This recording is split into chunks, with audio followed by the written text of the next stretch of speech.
Wow.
All right, we're almost ready.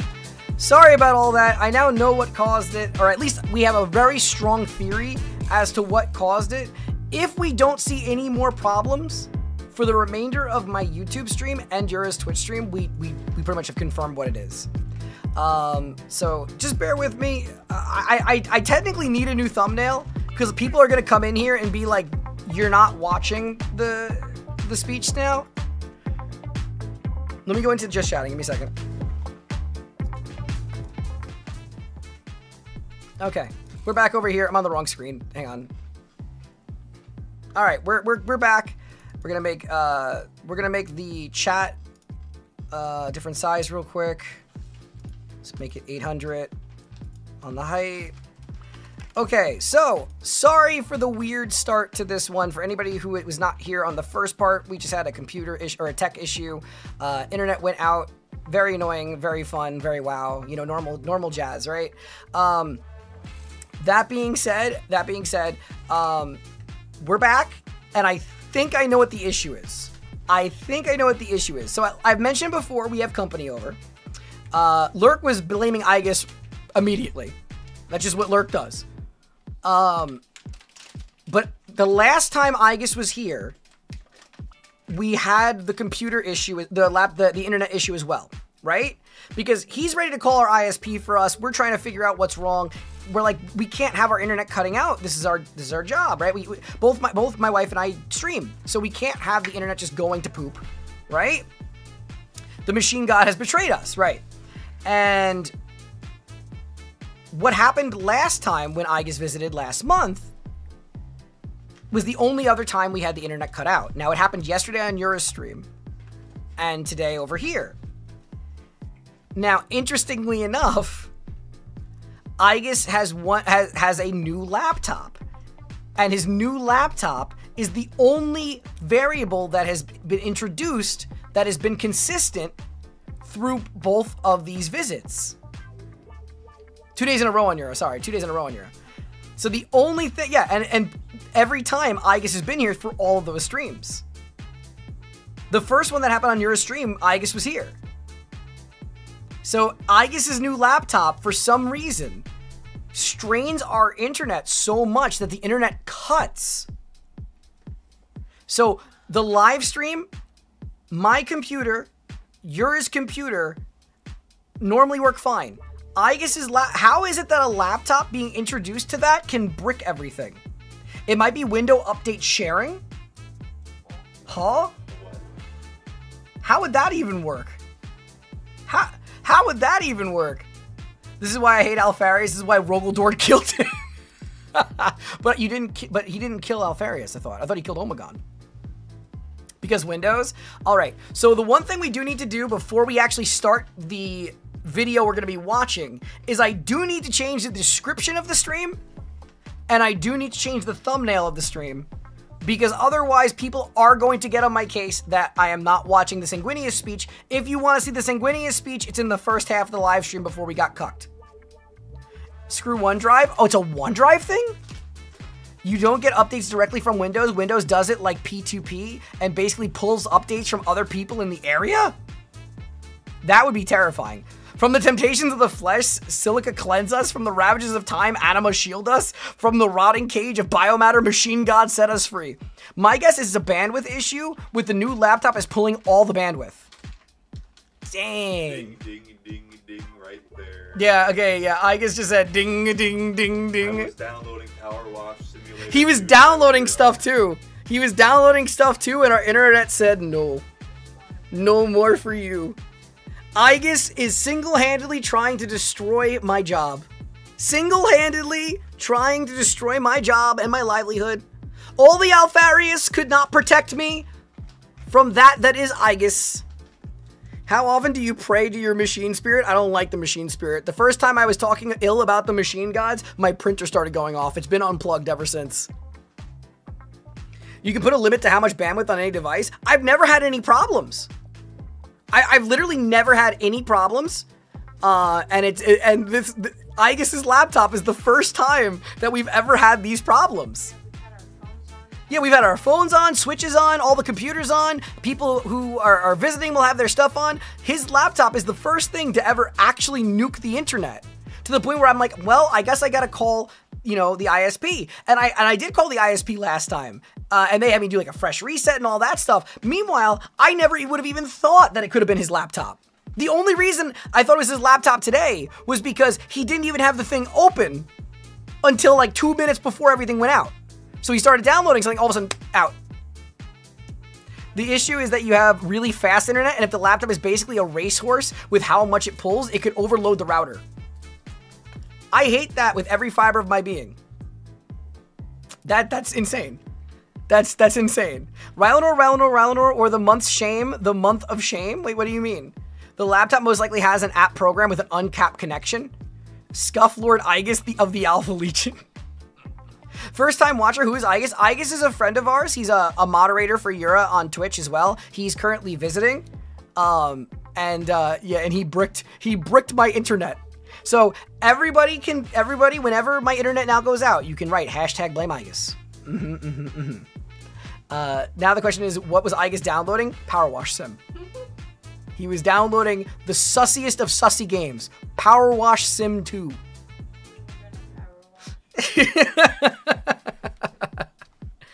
All right. Let's yap for a little bit while I work on a new thumbnail. I know that's not exactly exciting content, but I'll read chat while I'm doing it. Okay, Igus is hurting himself now in the background. Oh, I gotta tap my phone. Okay.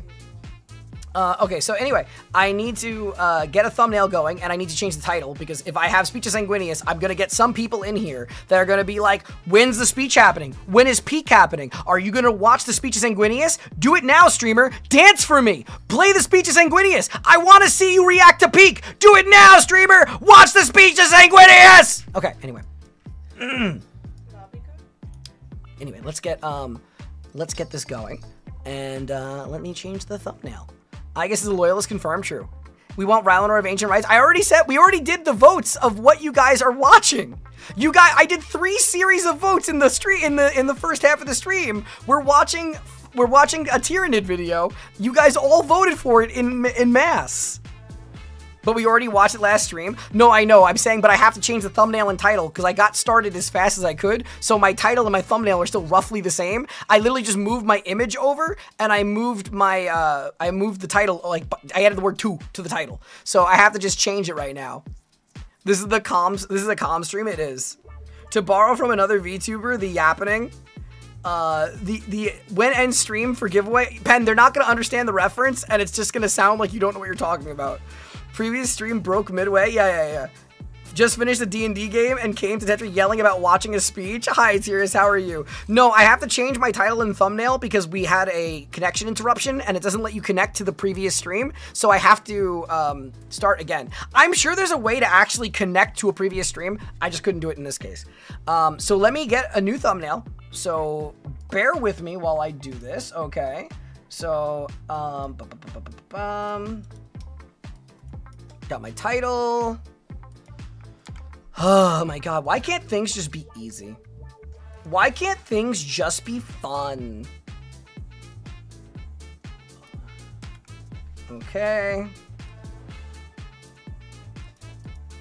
There we go. Title is saved now. Tetra's first reaction to 5 times Tyranids were beyond horrifying. Power Wash Simulator has a 40k DLC where you wash a Thunderhawk or a small Titan among other things. Are you serious? How is Warhammer in everything?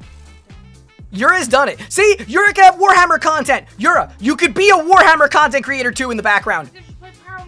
You could just play Power Wash Sim to the Warhammer people. Oh, I'm doing. Oh my god. You guys can tell me about while I'm power washing. See, you could do it while she's power washing and you guys could drown her in lore. Wouldn't that be fun? I keep on telling her to watch the Bricky videos. She just won't.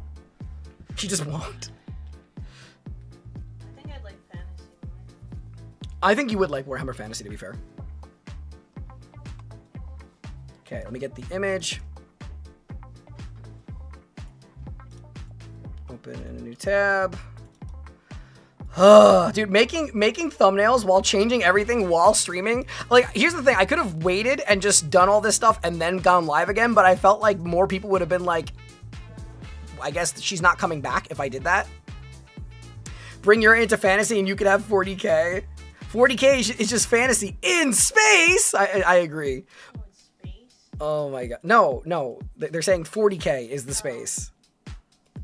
Dude, this is all right. Normally, my YouTube streams are a lot more cohesive than my Twitch streams.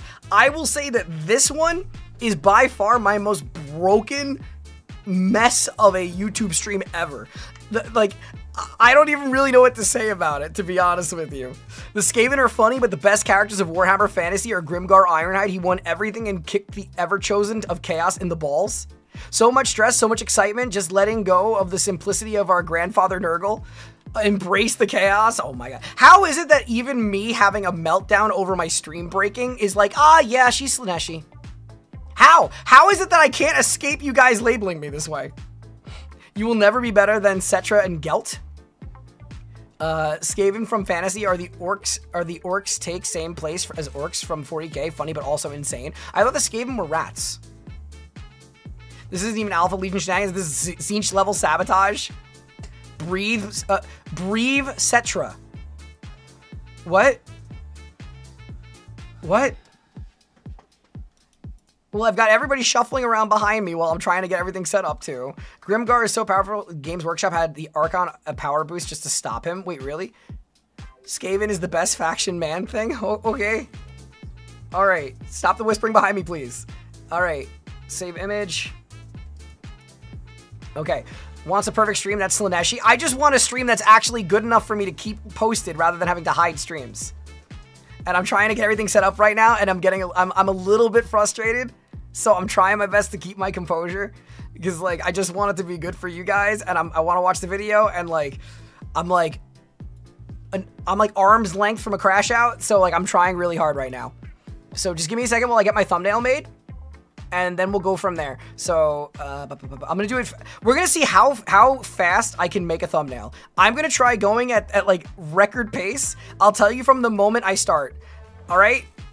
And start. Okay, thumbnail is now being made. We're gonna try our best to get this done in record speed. You guys can't even watch me do this, which is kind of sad. Okay, do this. I already made one mistake. That's okay. It doesn't need to be great. It just needs to be tolerable. It just needs to be tolerable. Okay. I will make a better thumbnail as we get, as we finish this and I post it live. Or I post the regular video, rather. Okay, we got this. Okay. Almost done. I'm going as fast as I can, gamers. I'm not reading the chat, I'm sorry, and I just did another mistake. That's 2 mistakes. I hate mistakes. God, this looks so scuffed. This looks so scuffed. Oh my god. This is fine. Everything's fine. Everything's fine. Everything's fine. Open. Need to find a thumbnail or a screenshot. I'm sorry for anybody who's no interest in me suffering. Take this one. Perfect. Copy. Paste. There we go. Transform. Tilt. Shrink. Lift. Okay. Duplicate. God, I hate doing thumbnails. They're so annoying. Okay, do this. I love how people who are listening, even if you're watching, it's like, I'm seeing nothing. I'm just seeing you stand there and talk. So not exactly what I like for YouTube, but what can you do, right? Save as, random name, save, yes. Okay, go over here, change the thumbnail, change. Random series of letters, where is it? I probably shouldn't have done that. It makes it harder to find it. I've made it so much harder to find. Why did I give it a random series of letters? Okay, this is fine, this is fine, this is fine. Save. Okay. Thumbnail should be good now, I think. It's taking a while to save, which is concerning to me. I don't know why it's taking so long. I just looked away. Wait, what the heck? Thank you for joining Alfarius. Wait, what the hell, Zero? Thank you, thank you, thank you. I really appreciate it. All right. Scuff sock queen? No. No. I hope it makes you feel that. I love and appreciate you guys. I'm just trying my best to get everything set up for you. I want you guys to have good content, and I don't like when I don't have good content. So, yeah, part 2 is going to be a really messed up VOD, and for anybody who does watch this, I apologize. But, you know what? It's okay. Thumbnail is up. How does it look? Does it look tolerable enough? I'll make a nicer one when I make a, when I actually, like, make the VOD proper. Wait, Double, what are you doing? Thank you for the 5 gift memberships. What the heck? Thank you. What the heck? Thank you so much. Necron, Lily, Jacob, and Liminal. Enjoy your gift membership. Thank you so much. I really appreciate you a ton. What the heck? Thumbnail is cool? Okay, I will make a much nicer one. I just needed some, like, if you guys see it, like, the white border looks awful. I didn't add any proper text. It is as lazy as it could be. I tried to work as fast as I could. Thumbnail's good. It's good enough. It's good enough. At least we're now kind of in a normal video. We're kind of in a normal space now, right? We're kind of in a normal space. My description's completely screwed up, but I don't really care. Like, I don't really care. I'm not gonna bother changing my description right now. If someone comes into my live stream, looks at the description and says, excuse me, this is not the content you're watching, and then we have a bigger problem. Relax. I am a very, very non-relaxing type of person. It's a problem. But we make it work. Oh, you know what? While we're in the chatting phase, let me say this again. For anybody who does not know this, don't relax, unleash your rage. Okay. So for what we're doing, we're going to be watching a Westhammer video for the first time. I have never watched Westhammer before. We're going to be watching 5 times Tyranids. We're beyond horrifying. And then we also are going to be watching another video from him as well, if we like the vibe of it. After that, we'll figure out where we go. We're probably going to be streaming for like another 2 hours or so before we go over to Yura on Twitch. This is calm stream, Tetra. Maybe that's why the last one crashed. Yeah, I was too calm the last stream. You got me. Slanesh finds relaxation good, full of X. Oh my god. I'm not looking forward to getting that artwork. I mean, the artwork I'm sure will be great because the artist is amazing, but it's going to be so unhinged. They're going to have so much fun with it because my artist is also unhinged as you guys. Like she is as unhinged as you guys. She's going to be like, I love that. I can't wait to make it for you. And I'm just going to be like, Chaos is love, chaos is life. Just let Slanesh embrace you. Corn teaches you to unleash your rage in a healthy manner by bashing in someone's skull. True. Extremely off topic, but I can't stand Adrian in BG3. Man is constantly complaining and acting like he's tough. I don't like the vampire in Baldur's Gate 3. Astarion, right? I don't like him. I tend to kill him as soon as my campaigns start. I don't know why I can't stand him. I just can't stand him.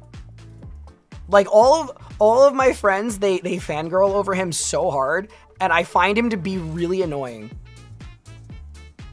I remember the good old days of the Astarion TTS, except the corruption. No.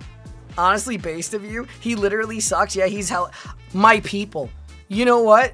Maybe I really did find my community here. You guys actually agree with me? Everybody tells me I'm out of my mind for hating Astarion. No, that's it. He's hot, but his voice is grating. I love the voice actor, though. Okay, his voice is not grating. The way I would describe it is I love his voice. I love the design. I hate his personality. I think that's the way. Are you going to recruit Minathra? Wait, who's Minathra? Which one's Minathra? Karlach. Do you want to know something funny? I love Karlach. I didn't know who she was until after I finished my campaign. I never found her in my first campaign, so I never even... My favorite Warhammer 40k hag VTuber. Please consider reacting to Hell's Reach. Red, what the heck? First of all, thank you for the $5, but what do you mean your favorite hag? you mean, Hag? He was too pompous for my liking, and they all like your comment. What the heck? She's the drow paladin in the goblin camp. Wait, isn't she a bad character then? You missed Karlach, you missed some great content. I know. Look. I played the Dark Urge. I ended up killing the Bard, and I ended up killing what's her name? The other girl everybody loves. The other girl that everyone loves. Why can't I think of her? She was the dark one with the black ponytail. No, Lizelle. Okay, I love Lizelle. I have a problem. Maybe, you know what? Maybe I do have a type when it comes to these universes, because I like the Githyanki. Maybe I do like the psychopathic races, because I like the Drukhari and I like the Githyanki. So maybe there's something up top that's not that's not working correctly. Haghammer 40,000. Shadowheart, yeah. I murdered Shadowheart in her sleep in the game. I straight up murked her. You like sexy alien women. The Gith have their uses. The Githyanki are cool. Gith Drakari, yeah, we are seeing a pattern. Oh no. Lizelle currently captured by Orion. I'm trying to free her and stop Gortash. Why? To be fair, G? Githyanki are more like Psycho Jedi. Batwife. She is Batwife. Although the sus scenes with her are kind of something. You're a VTuber over 25. Automatic Hags red. Thank you for the $2. You don't need to write something. You don't need to give a super chat for me to see it. What the heck? Thank you very much. That's very Drakari of you. Oh my god, I can't win. I killed all How could you? They're so cool. Like I said, I was a Githyanki, Eldritch Knight, Dark Urge. Accept the money, funny woman. I mean, I accept it, and I'm grateful, but there's no need for me to take it. Or there's no reason for you to do it. I'm just here trying to give you guys a fun stream. Oh, okay. You know what you guys can do though? And this one's free. I said it in the first half, so anybody who didn't see the beginning of the first live stream before the break, we learned that there is a new thing on the mobile app that selects some creators that are right in my size bracket, and it's called Hype. If you go onto the mobile app and you look where it normally has the comments on like, if you're gonna do this on the Astartes video. We're gonna for science the Astartes video. If you go over and click on a video, right? Like let's say I'm gonna go onto my YouTube. I'm gonna do it on my phone. I'm gonna go do it alongside you guys. If you go to your videos, or you go to a video that you want to see, so in this case it would be the Astartes video. When you are on the video itself and you see the thumbs up and the thumbs down, scroll to the right and you'll see a little shooting star saying Hype. If you press Hype, you can hit it up to 3 times and it will give me some superficial points that apparently affect the algorithm. So you guys can absolutely affect the videos by doing that, and you can do it up to 3 times per week and it's free. So if you guys do that, that'd be amazing. If you guys don't want to, that's totally fine too. But I do appreciate it. My first playthrough, Lizelle tried to kill me in my sleep, so I turned her into putty. Unbelievable. Men turn into wizards at 30. Did you guys ever... Okay, all right. Question I probably shouldn't ask on YouTube. But have you ever seen Ishizoku reviewers? Because that actually has a transformation at 30 into a wizard. That's really funny. Wait, Tetra is the worst being called a hag. What's worse? Being called a hag or a Slaneshi sock queen? Yes. I am indeed a cougar wizard. That is accurate. I despise YouTube adding that feature as if the algorithm was already broken enough. Well, okay, so the only reason I don't hate it is because it doesn't have any effect of hurting me. All it can do is help me, and it doesn't work for really big creators. It was only rolled out for some creators, and you have to be between 500 and 500,000. Now, if you have 500,000 creators, it's really unfair. But I mean, like for people like me at like 6,000, it could probably help out a lot. I don't know how much it actually helps, but I'm hoping it helps a lot. At least no one's calling you a Slaneshi sock. moving on. Anyway, so we're gonna be watching the 5 times Tyranids were beyond horrifying. I can't wait to actually check this out because I do love Tyranid videos, and I've never seen Warhammer. So I'm looking forward to this. There's also a lot more videos about some of the lore, and just the way that he delivers himself looks like he's gonna be really fun to watch. So I'm excited, and we'll have to see. Is only for creators under 500K and only partners. Also, the smaller the channel, the more hype points you get. Wait, really? Wait. So is that why the point number is so high for me? Because I'm a tiny little baby? Huh. That's really cool. Fun, but not that accurate. I mean, that's fine. I mean, in reality, I have you guys for accuracy, right? And I think that's one of the best things about it. So, like, I can watch a video that's more engagement based around humor and fun. So it's accessible and digestible for me. And then you guys can literally chime in the comments and be like, no, that is wrong. Tetra, you must be informed with the truth. And then you guys tell me the truth. That's fine. You know, that's fine. Tetra is obviously not a slash follower. She's too adorable and Drakari-ish. I'm Drakari-ish. None of the reviewers survived long enough to write the reviews. Warhammer is better overall in accuracy than Bricky, but also sometimes wholeheartedly presents a fan and an idea as canon. I see. Well, I would take the assumption that you guys will tell me if that happens. Like, I would assume you guys will tell me if that happens. Really can't get into West because of the social media voice he always presents. Does he talk like this? Like, wait, how does Markiplier do it? It's like, hey everybody, it's me, Markiplier, gonna talk like this. We are going to be talking as if it is a race. I'm going to explain things to you in an organic and educated fashion. I hope you guys are having a wonderful day today, and I'm gonna drive you insane. Warhammer is fine overall. I just don't like the TikToker speech cadence. What is a TikToker speech cadence? What is a TikToker speech cadence? I mean, I don't even know. I'm sure he's lovely. I'm sure he's lovely. I'm sure he's lovely. I'm sure he's lovely. I'm sure he's lovely. Like Mr. Beast speaking? Oh, no, not Mr. Beast speaking. No. I watch him a lot. He is, you'll see. Okay. You should check Oculus Imperia. He does videos as if he was in a universe historiator and has been visited by an inquisitor. Ooh, that sounds kind of fun. He's a cool little guy. This is just a theory. A Warhammer theory. All right. Let me get everything ready. Let me move myself over. We're gonna get into this pretty quickly. Okay.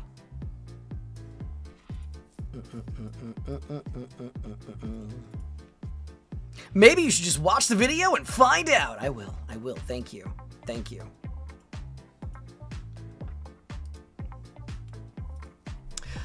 Also, I did just think of what I could give you guys as a I don't know if it would be a reward. It certainly would be a reward. It'd be cursed as hell. I have an idea of what I could do at 50 Alpharius. I have an idea that would still fit the theme of what you guys have been fighting for. But I'm gonna just keep that to myself. I'm just gonna keep the intrusive thoughts to myself. When you start fantasy, you'll be a Skaven simp. Is it really? Everybody says I like Skaven. Everyone says I'm gonna like Skaven. Whatever it is, do it. I don't know about that. I don't know about that. Slanesh saw cosplay. No. I was.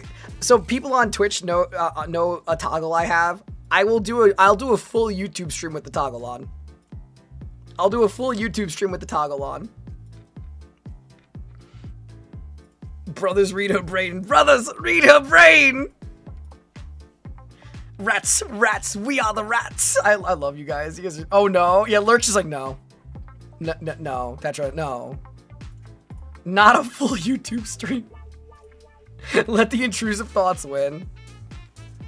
Look. What? No. No. Where can I recommend Warhammer video? In the Discord, if you send them to Pen. If you send them to Pen in the Discord. The only reason the Skaven aren't ruling the world is because they keep self-sabotaging each other. Really? Really? Lurk is retired, so it'll be fine. No, but look. I still like Lurk being comfy and not scared. Couch elf video, Thief's Lament by Warrior Tier. Ooh, Pen, write that down. Couch elf video. Thank you, man. Thank you. I want couch elf videos. Skaven are Saturday cartoon villains with a magical crack problem and nukes. Okay, that sounds pretty great. No, it's not that one. It's, put it this way, the toggle is in line with everything else that you guys have gotten as goals. I still want to watch, exactly. See, Lurk is a practical and rational individual who just likes my content, okay? All right, let me get the video going. It's full screen. Let's turn my stuff off. Music is off. Let's get the video showing. Okay. There we go. Gamers, we are now going to watch 5 times Tyranids Were Beyond Horrifying by Warhammer. So let's see how fun this is going to be. If you need me to change the volume, just let me know. The 40k universe is an incredibly dark place that is filled with some horrifying characters and stories. Now, potentially, one of the most terrifying species in the entire galaxy is that of the Tyranids themselves, an unthinking, unquestioning swarm of quintillions of Lovecraftian monsters. Lovecraftian monsters, look at them! They're like cute little puppies! How can you look at that adorable thing and not just want to give it a hug? That descend upon unsuspecting worlds and strip them of all life, rendering everything organic into a slurry of biological matter that they can then use to create more monsters. To say that the Tyranids are horrifying is a massive understatement. No, okay, let's be real. It's an overstatement. They're not terrifying, they're cute. But that aside. Yeah, no, it's not a phone that you're talking about. Yeah, no, I'm very grateful that my chat on the screen that will be in the YouTube video, they can't see what that is. It just shows text, which is still bad, but it doesn't show the emote, thankfully. Thankfully. But today, we're going to be examining 5 different stories that show just how scary they truly are. All right, let's see how scary. From an organism that kills its prey in the most horrific way imaginable, to a horrific short story that shows what it's like to be eaten alive by a continent-sized hive ship. And speaking of eating, this video sponsor knows a thing or two about good food, so a quick shout out to them, and then we're going to dive headfirst into the grimdark. Okay, now again, I know that this will be in the video. I will probably timestamp and skip through it. I will of course give credit to Warhammer and put a link to his video in the description. I will probably skip over the ads just because I don't think my viewers really want Factor, but if you do, if you guys want the product, go use this code. Right? I think that's totally fair, right? If you guys want the product, go use the code. The terror of the Melanthrope. So to kick this video off, we're going to start with something that isn't exactly a story. It's more a specific Tyranid organism, one whose description is absolutely chilling. So the Melanthrope is a relatively newly discovered Tyranid species. Doesn't that look like the Cthulhu-esque things from the Dragonborn DLC of Skyrim? You know, the ones that are sitting in the library? They look just like that. They remind me of it almost to a T. Often confused with its smaller cousin, the Zoanthrope. It is a bizarre creation that seems to serve the purpose of collecting and organizing different forms of genetic material for the hive fleets. It does this in order for the fleet to gain new insight into how to create ever more horrifying new bioforms. They take the role of a battlefield researcher or scientist, rather than a warrior species, much like how the Drukhari homunculi will often take to the battlefield in search of new specimens. Can we just also stop and appreciate just how insanely detailed the figures are for the Tyranids? Like, that is insane. Why can't my Drukhari be that pretty? Like, that is ridiculous level of detail. to take back to their hellish and depraved laboratories for experimentation. No one really knew these things existed for the longest time, because their role dictated that they would only appear when the Tyranids had been successful in their attack. If humanity was able to fight off the Tyranid invasion, then there would be no reason for a Melanthrope to appear, meaning for centuries, anyone who witnessed one of these hellish creatures didn't survive to give a report. The way the Melanthrope kills their prey is what makes them so disturbing. Once it has you in its grasp, it will inject you with a truly terrifying venom that is cardiotoxic, neurotoxic, and dermonecrotic. The venom causes waves. So it stops your heart, destroys your brain, and melts your skin? That, lovely. Of excruciating pain to pulse through the victim's body and eventually completely disable them. The Melanthrope then takes the unlucky creature into the bloated sacs around its torso, where the victim's genetic material will slowly be extracted and processed. I'm sorry, what? To be captured alive by one of these creatures is to be subjected to a horrific and painful existence. And worst of all, not be allowed to die, as it slowly digests you and tears you apart molecule by molecule, atom by atom, every individual piece of you being absorbed and cataloged. You can think of the Melanthrope as a living organic jail cell that's also part torture chamber and research lab. This is like if you took a Victory Bell from Pokemon and combined it with an Iron Maiden and a perpetual ability to never let you die. That is, oh my god. Any given time, it can have dozens of different victims inside the mini sacs covering its body, each one slowly being absorbed. The worst part about being captured by one of these things is to know that you will face untold agonies without even the hope of death to give you comfort, as to have been captured by a Melanthrope means that there are no defenders left alive that could possibly free you from its clutches. The unknown prisoner of the Xenos Bestiarium. Okay, before we even get into this part, I need to know, like, I thought my couch elves were unhinged with the writing, right? Like, whoever came up with the idea of the couch elves, I may like them, right? But the idea of coming up with the couch elves is something else. This thing sounds like it's like the unhinged pet of the Drakari, let alone being a Tyranid. It sounds like this is what the Drakari sends out just for the tee-hee giggles. But what the heck? It puts you like, it's like tee-hee puts you in a Ziploc bag with acid cutely. Within the infamous Xenos Bestiarium of the Death Watch are held captive aliens that have been kept under lock and key in order to be better studied.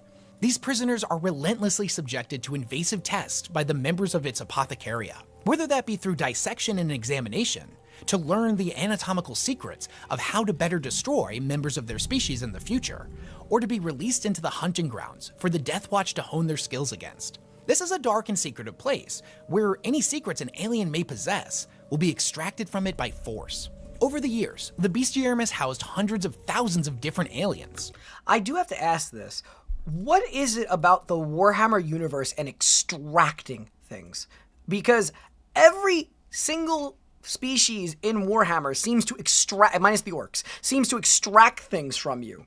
Like, they just straight up just be like, tee-hee gonna eat your brain, tee-hee gonna catalog you in my little book, tee-hee steals you cutely and puts you in the British Museum. Neat thing about Tyranids is some of the individual organs of the Tyranid creature are complete life forms by themselves. Like if your liver was a crab, so that's like the cell. Because like with the mitochondria being a different bacteria. That's a cool idea. And each and every one of them has been categorized by different threat levels, spanning from infrared to ultraviolet. The Bestiarium is home to an unparalleled level of knowledge, and thus, Inquisitors are known to frequent here in order to gain valuable insight into their own investigations. Amongst the various holding cells within the Bestiarium, one of them seemingly remains empty, but has been placed at threat level ultraviolet, indicating that whatever is inside is considered by the Death Watch to be one of the most dangerous threats in the galaxy. Okay, so again, for people who hate pausing, I am sorry that I'm pausing so much. What is a threat level ultraviolet? I'm assuming it's kind of like the concept that we have, right, with DEFCON, but like, is it like red is bad, but now you guys have stuff that's even worse than red in the 40K universe? Because I actually don't know. So, danger, highest threat, big bad, the highest threat level, top of the top. Oh, is how many threat levels are there? Is it like a massive spectrum, or is it just like 5 things? Is it just like, because I'm more curious of like, is it like 30 different threats, or can you guys name the threat levels to me in chat? Too many? Okay, gotcha. It goes from infrared to ultraviolet. Okay, thank you. It is kept in Zone Violet, which is maximum security taken to a whole new level. A breach of this area would be absolutely catastrophic, and the nightmarish monsters that can be found here can never be allowed to escape. Whatever this thing is, it was captured on the sometimes described as haunted world of Jove's Descent in 814 M41. A Deathwatch kill team had gone to the planet to investigate numerous suspicious disappearances. They set up a stasis trap in an area they believed was the logical hunting ground of whatever was responsible for the disappearances. I'm sorry, I got really distracted. I didn't hear a word he said because all I was doing was reading the shoulder pauldron of the sniper or of the soldier. I just saw, was it kill team, for holy terror, purge Xeno, for the Emperor, ever watch, no fear. And I'm like, what? It's so distracting. It's so freaking distracting. They believed was the logical hunting ground of whatever was responsible for the disappearances. Several days later, they returned to find that the trap had been sprung, and it registered that something was in fact inside of it. However, upon investigation, the Deathwatch kill team could detect no creature inside of the stasis field. Puzzled, they sought to determine if there was a malfunction with the trap's machine spirit, but everything seemed to be fully operational. The kill team transferred it unopened to the Xenos Bestiarium for further study. Even upon expert examination, whatever was inside was completely invisible and unable to be detected by even the most sensitive equipment that the Deathwatch had. I need you to think about how horrifying that idea is, right? They're smart enough to not open it and check, but there's something inside that nothing you have, even though it's a confined space, you know something's in there. You can't see it. You can't sense it. You can't find it in any way, shape, or form. That is some horror movie ass shit right there. To be safe, the trap itself was sealed inside one of the cells and placed under maximum security. It was then that the trap was intentionally allowed to fail in order to bait the creature out. This, however, proved to be unsuccessful, as whatever was inside was exceptionally cunning and intelligent. They theorized that it was most likely a member of the Tyranid species, based upon the planet's location in space, and that it was likely a form of lictor or gene stealer, which had absolutely perfect camouflaging abilities, chameleonic powers that are believed to be psychic in nature. Whatever this thing was, it was somehow able to prevent the human mind from registering its presence when viewed directly, or through even the most fine-tuned augers and sensors that the Imperium possessed. They theorized that it was also possible that whatever was inside had evolved to be able to literally phase in and out of existence, which, if true, would give the creature the ability to walk unhindered through solid walls. If that's the case, could it get out of the trap? If it just wanted to just walk through it? I hate that. Meaning that the trap itself, and even its holding cell, would be viewed as a childish and primitive construct to this entity. That it remained inside of its cell simply for its own amusement. Paranoia horrifying. on what this thing was, or if there even was anything inside the trap at all, had grown more fevered over the years. Many members of the Deathwatch have volunteered to sacrifice themselves, willingly entering the chamber unarmed to bait the creature into attacking them. But as of today, the Chamber of Vigilance is still weighing its options on what to do. Before we even get into this next one again, that is so scary. Like, as far as like that is such a, I'm sure they've already written a book, right? Or they're going to write a book about that. That sounds like such a great book, and the greatest punchline ever would be if there was nothing in it at all. That all the paranoia and all the fear was strictly around nothing, and it was literally a malfunction. At the end of the day, there was nothing there, and they go through all these crazy level fears. It's in ultraviolet, and it's nothing. Doom of Melantai. The creature known as the Doom of Melantai was a uniquely adapted Tyranid zoanthrope that managed to bring down an entire craft world, mostly single-handedly. And the way it did this is not only terrifying, but has enormous implications on the future of the Tyranid species. Dude, this thing straight up is like the Ripley's alien. Like, it literally looks like it here.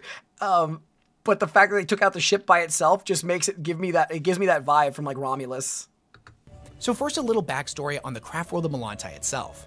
So the craft worlds of Melantai, Iandan, and Idhare had formed an alliance with one another. They encountered a splinter of High Fleet Behemoth that would later become known as a High Fleet in its own right, High Fleet Naga, or the Endless Winding Serpent to the Eldar. It had encroached on one of the largest and most prosperous of the Exodite worlds. The three craft worlds sent fleets to help them fend it off, but when they arrived, the planet had almost been completely overrun. Its world spirit had been consumed, and most of its population was already dead. Determined to enact their vengeance, they launched an all-out assault on the greater bioships, for it was believed that if those ships were destroyed, the rest of the fleet would not be able to function. Even though the Eldari took enormous losses, they were eventually successful. The bioships were destroyed, and all of the smaller Tyranid vessels became uncoordinated and reverted back into an animalistic nature.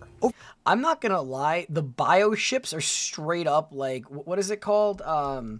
Necronomicon stuff, like Lovecraftian, that's what it is. Over the coming years, the united force of Eldari would dedicate themselves entirely to cleansing the sector of all of the leftover Tyranids, eventually believing and celebrating that they had been completely wiped out. And although for the Eldar, this was a bittersweet moment of celebration, it was ultimately premature, as the Eldari of Craftworld Melantai would suffer a truly horrific fate. They brought him on ship. Although it seemed Naga had been completely wiped out, there remained a lone and wounded bioship, which would launch a bundle of myetic spores towards Craftworld Melantai in a final act of animalistic hatred and malice. Once embedded into the craft... I do love that so many actions in Warhammer 40k are really, really just the culmination of I hate you, F you, I don't care if I don't win, just F you. World surface, the spores would unleash untold waves of Tyranid horrors. Although not a huge fighting force in its own right, any amount of Tyranids suddenly appearing where they're not expected is a critical situation. The Eldari aboard the craft world dedicated all of their attention to hunting down the largest creatures, as they posed the greatest threat, and it was believed that they would have the strongest link to the hive mind. This, however, was a fatal mistake, as these creatures were nothing but a distraction from a far more terrifying entity, a single zoanthrope that would later become known as the Doom of Melantai. Now, a normal zoanthrope is scary enough. They're a specially designed Tyranid organism created from harvested Eldar DNA. They're basically a giant floating brain. So, a zoanthrope literally is just a mass of like Eldar psyker powers just turned into a Tyranid mess? Okay. The creature is so solely dedicated to the purpose of being a psychic conduit that its limbs are grotesquely underdeveloped, and it's only able to move by levitating itself. Looks can be deceiving, because a zoanthrope is capable of raining down enormous levels of destruction single-handedly, shooting concentrated blasts of warp energy that destroy even the heaviest of armors, while raining down scattered bolts of psychic power to obliterate large hordes of infantry in seconds. Whether by design or an instance of freak mutation, the Doom of Melantai was able to feast upon and absorb not just the physical essence of living creatures in the form of biomass, but in their spiritual essence as well. This entity was able to literally eat souls. Oh my god! The creature made its way to the heart of the craft world, its infinity circuit, which, if you're unfamiliar with, is like a massive repository of Eldar souls. When the Eldar are killed in battle, if they are wearing a soul stone, the stone is able to absorb their psychic imprint, thus preventing it from going Did this thing go and start eating soul stones too? Screaming into the warp, where it would inevitably be devoured by Slanesh. If their allies are able to get the stone back to the ship and plug it into the infinity circuit, then the spirit will be able to roam freely through the wraithbone structure of the craft world. The collective spirits of the Eldari dead act like a massive reservoir of psychic energy, but also as a guiding force for the living, as the group consciousness of ancient Eldari can offer wisdom and guidance to their kin. This is one of the main reasons why the Eldar fight so fiercely to defend their craft worlds. Because if one of them ends up getting destroyed, it's not just them losing their home, but all of the souls of their ancestors as well. I know that I'm like letting longer and longer swaths go without me interjecting, but like, this thing acts like it's one of the old ones. Like, isn't that like the whole, or not the old ones, I'm sorry, the Catan, right? The Catan were the ones who ate souls of all the Necrontyrs. So like, they literally does the same thing. It's just like, oh, you know what? We're gonna just casually go munch on all your souls. You know, it's kind of cool. You know, pog. See, I remember something. Drawn like a moth to flame, the Doom of Melantai infiltrated the Infinity Circuit and gorged itself on the Eldar souls, feasting like a hungry scavenger that's come across an unprotected nest to plunder. It ate and grew more and more powerful with every ancient soul it devoured. In a mocking twist of fate, those who had been saved from being devoured by Slaanesh were now being consumed by an equally voracious predator. By the time the creature had been discovered, it was far too late, as Melantai's imminent death had been made manifest. It was said that the doom of Melantai was nearly invincible. It was able to snap the Eldari Wraith constructs in half with but a thought, and send out waves of crippling destructive energy that tore the ship's Wraithbone structure apart. Okay, I'm sure that he's gonna explain to me, like, how they did defeat this thing, but, like, I just need to get this, like, I just need to get this thought across. How do you even deal with something like this? How do you even get rid of, do you just blow up the continent-sized ship? Like, do you just, like, I don't even know. Do you have to have someone cast Exterminatus on it? Like, what do you even do?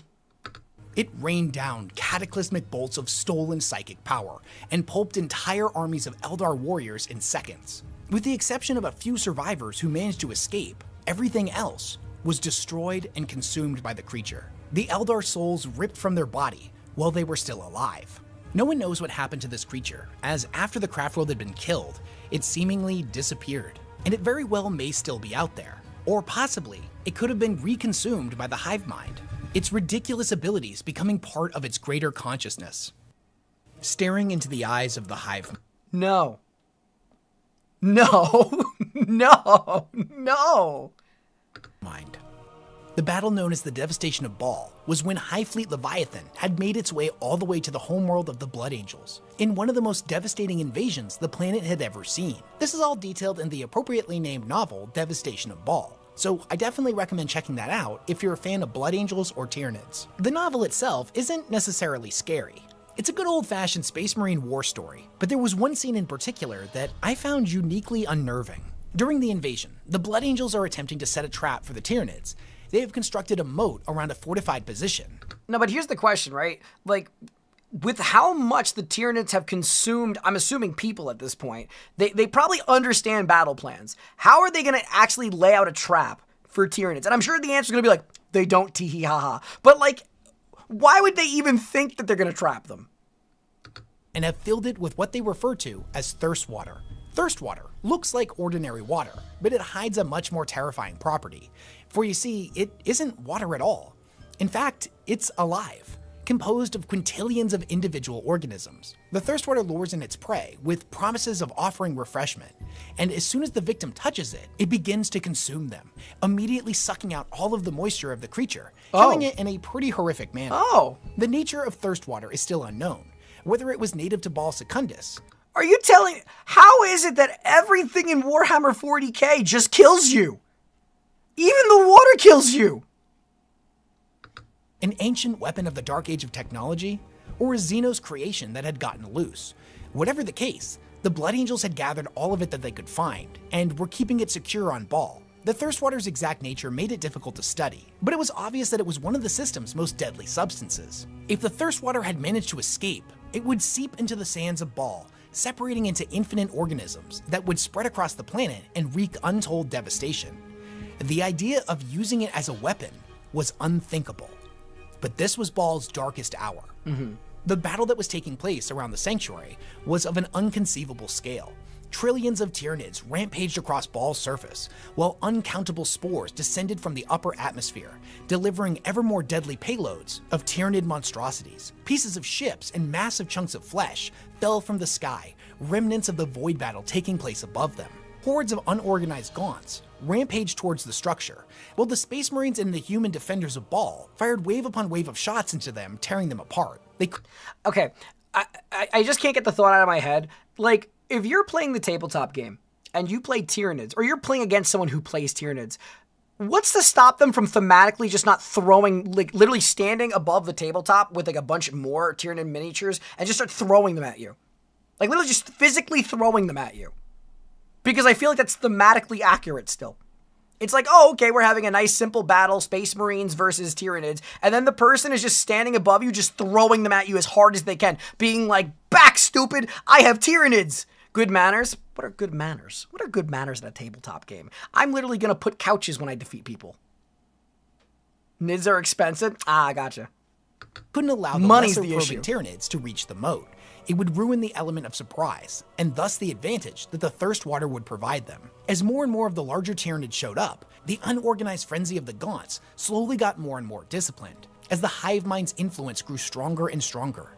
Instead of a random pattern of attacks, the swarm grew larger and more sentient, its tendrils reaching out and probing for weakness. Their numbers formed into solid ranks in their tens of thousands, moving as one towards the perimeter, marching over the destroyed bodies of the other Tyranids. Eventually, the Tyranid numbers reached a critical mass, and the Blood Angels gave the order for everyone to fall back into the sanctuary. The moment was at hand for the thirst water trap to be sprung, a wall of Tyranids so thick that it was impossible to tell where one creature ended and another began, pressed up inches from the moat. But they didn't pursue.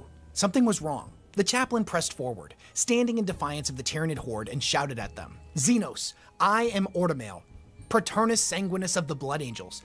Okay, couple things. One, armor, absolutely awesome looking. Like, absolutely awesome looking. Like, god damn. Second of all, why are you trying to talk to the Tyranids? They don't care. They just want to eat you. They just want to nom nom. You just want, like a little taste of Space Marine. Put you in a little Ziploc bag with battery acid. Second only to beloved Astaroth the Grim. Fight me. By the blood, come to my Crozius and accept my blessing. The Tyranids were only about 300 feet away and were separated by the moat. They stood motionless and unblinking.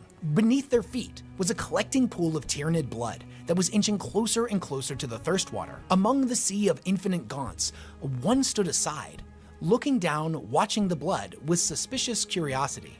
It then looked up directly into the face of the chaplain, their eyes meeting. He had stared into the cold black eyes of thousands of these creatures before, but none of them met his gaze quite like this one. Something was deeply wrong with this gaunt. There was something attached to this creature, something truly ancient, as intelligent as it was cruel. The chaplain was staring directly into the eyes of the hive mind itself. I would assume that you would die. Maybe I'm overestimating what peering into the hive mind would do. I would just assume you would die. A very, very grotesquely terrible death. An ancient alien god of impossible intelligence and infinite cruelty. A being that could control infinite swarms of Tyranids across infinite battlefields had chosen to stare out of the eyes of this single gaunt. The impossible weight of its presence pressed on the chaplain's psyche and made him reel. If he had been a lesser man, staring into the eyes of a god like this would have driven him instantly insane. Okay, that's what I figured. But the chaplain was no lesser man. He was a space marine, and he knew no fear. He raised his bolt pistol and fired a single shot, causing the gaunt's head to detonate. The death of the gaunt was the pebble taken from the dam that causes it to collapse. The hordes of Tyranids fell forward in screeching thousands, pushed on only by their instinct to kill and the weight of the massive horde behind them. They plunged into the water, dying, shrieking in their thousands, their chitinous skeletons surfacing momentarily. Okay, here's a question for everybody that I'm very curious about. Slightly unrelated, but I need to know, and this will be for the YouTube video too in the comments. Do you say chitinous or do you say chitinous? Because I have always been led to believe it is chitinous, not chitinous. As a bleached bone reef before sinking back down. The moat nearly filled with Tyranids, but in the end, the Blood Angels managed to survive, as the majority of the Tyranids were killed, while many of the larger beasts— What is that? What is that thing?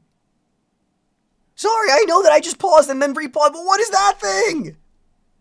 That is so cool. That shit is some Cloverfield-ass stuff right there. Oh my god. ended up falling back. The battle had been won, but the war for Baal was long from over. So this moment, where a space marine stared into the face of a god, this ancient alien creature, looking at him with nothing more than idle curiosity, an insect, a specimen that, compared to itself, was utterly pathetic and insignificant.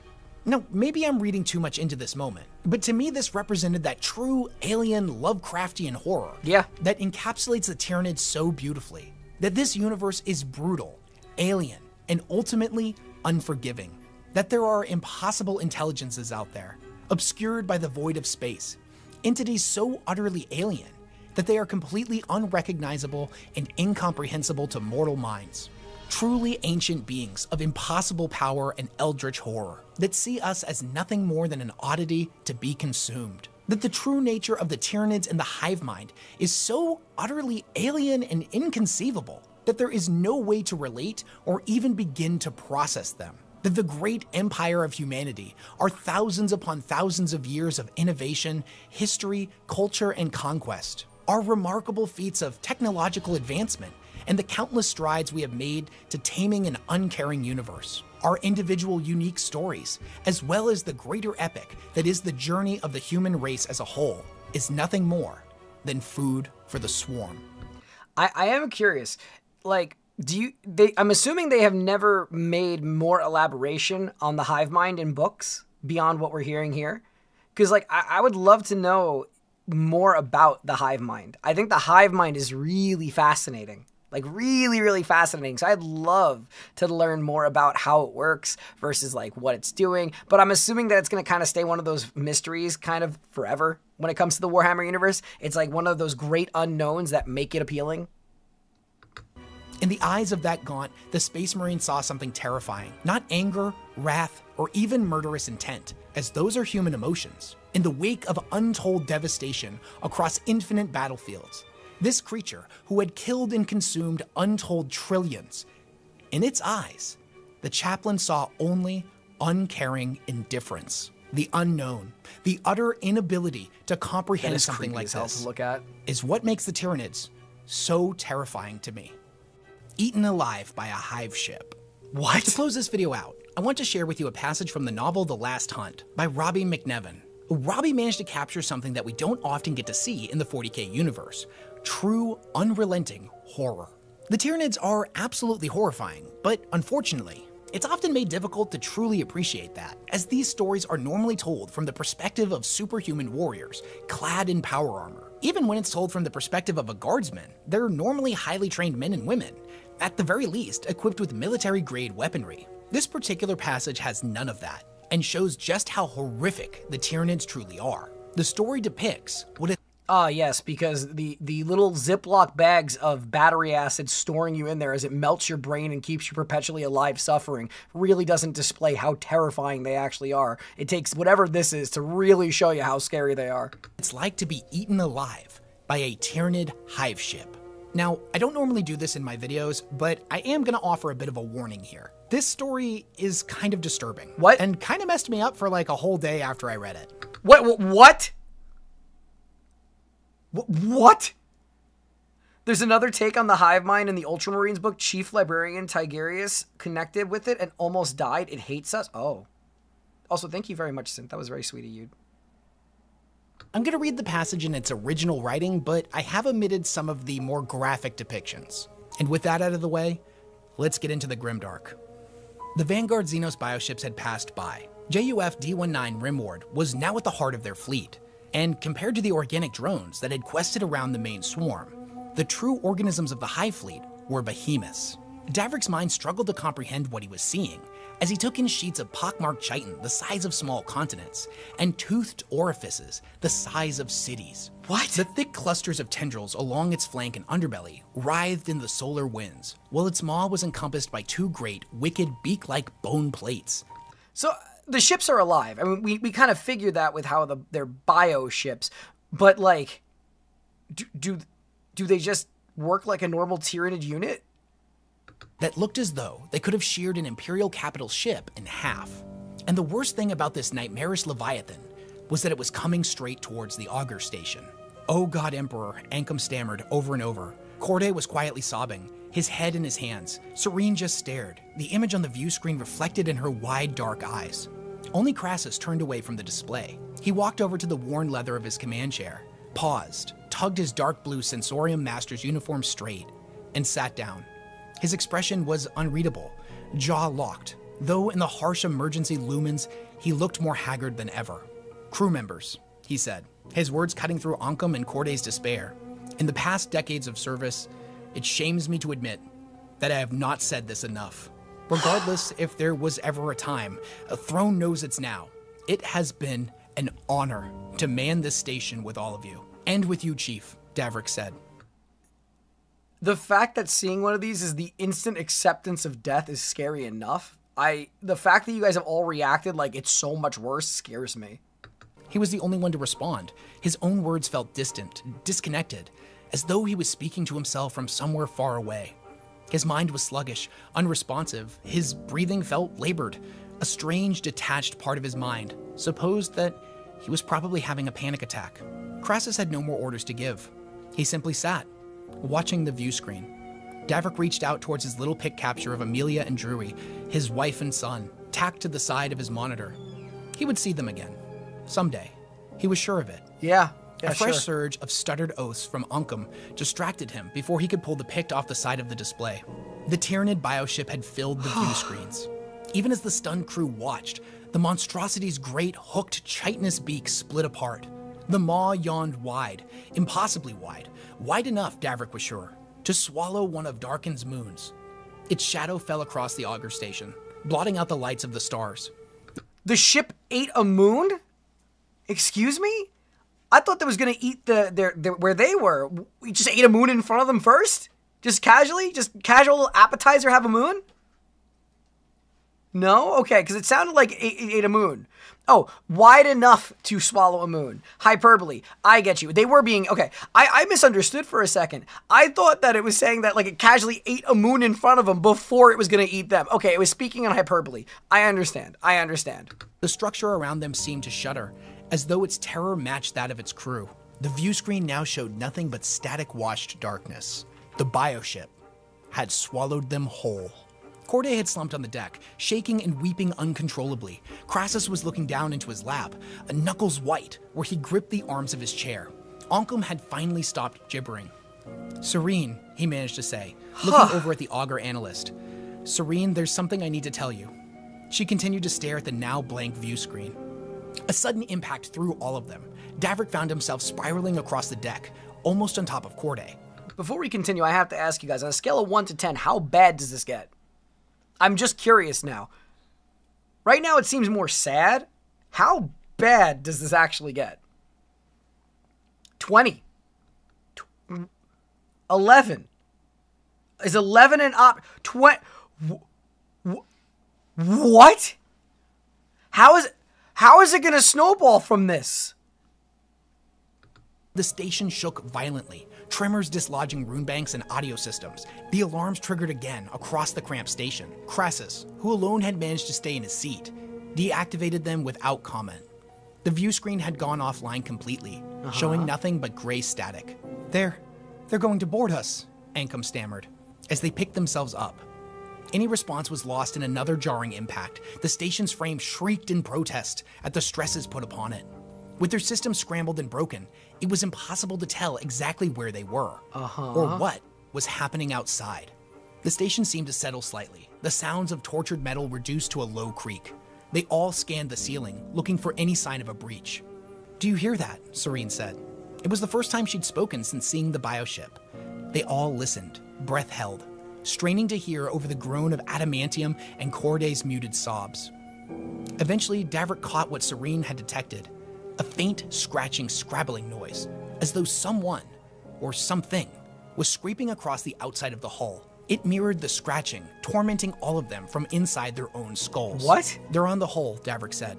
But before he could go on, a crash shattered the breathless quiet. The section directly above Crassus's chair in the center of the station's cockpit collapsed. With it came a flood of broiling green liquid that... Yeah, okay. I'm just gonna say, this is one of those times where you take yourself out before any of this happens. That you would not let... I already see where this is going now. You don't live through this. You should not try to live through this. Struck Crassus just as he looked up. If the old sensorium master managed to draw breath to scream, the bioacid flooded his mouth, throat, and lungs before he could make a sound. Davrik caught an impression of his death as he was lost entirely in the torrent, flesh sewing from bones, organics consumed in a heartbeat. The rest of the crew recoiled, but too slowly. Serene, nearest to the center of the cockpit, was struck by the acidic spray. Her hands went up to her exposed face, and her screaming filled the claustrophobic space. No, Ankum wailed, lunging across his bench to catch the auger analyst as she collapsed. He managed to drag her hands away from her face, and he recoiled. Google Hive Ship 40K, knowing they can birth trillions of Tyranids and a Hive fleet is billions of... I hate that. Thank you very much for the super chat, but oh my god, I hate that. Still, she screamed. Oncom doubled over and was sick. Davrik, whose station was furthest away from Crassus's chair, scrambled back on top of his bench as the flood of acid spread across the decking plates. Serene had collapsed into the rising swill, her body coming apart. Oncom tried to push himself against his Vox banks, but was sick again and collapsed. The bugs got to him before the acid did. There were insects in the hissing, steaming slime, writhing, sightless maggot things with hard black shells. They swarmed around the discolored vomit-like biomatter.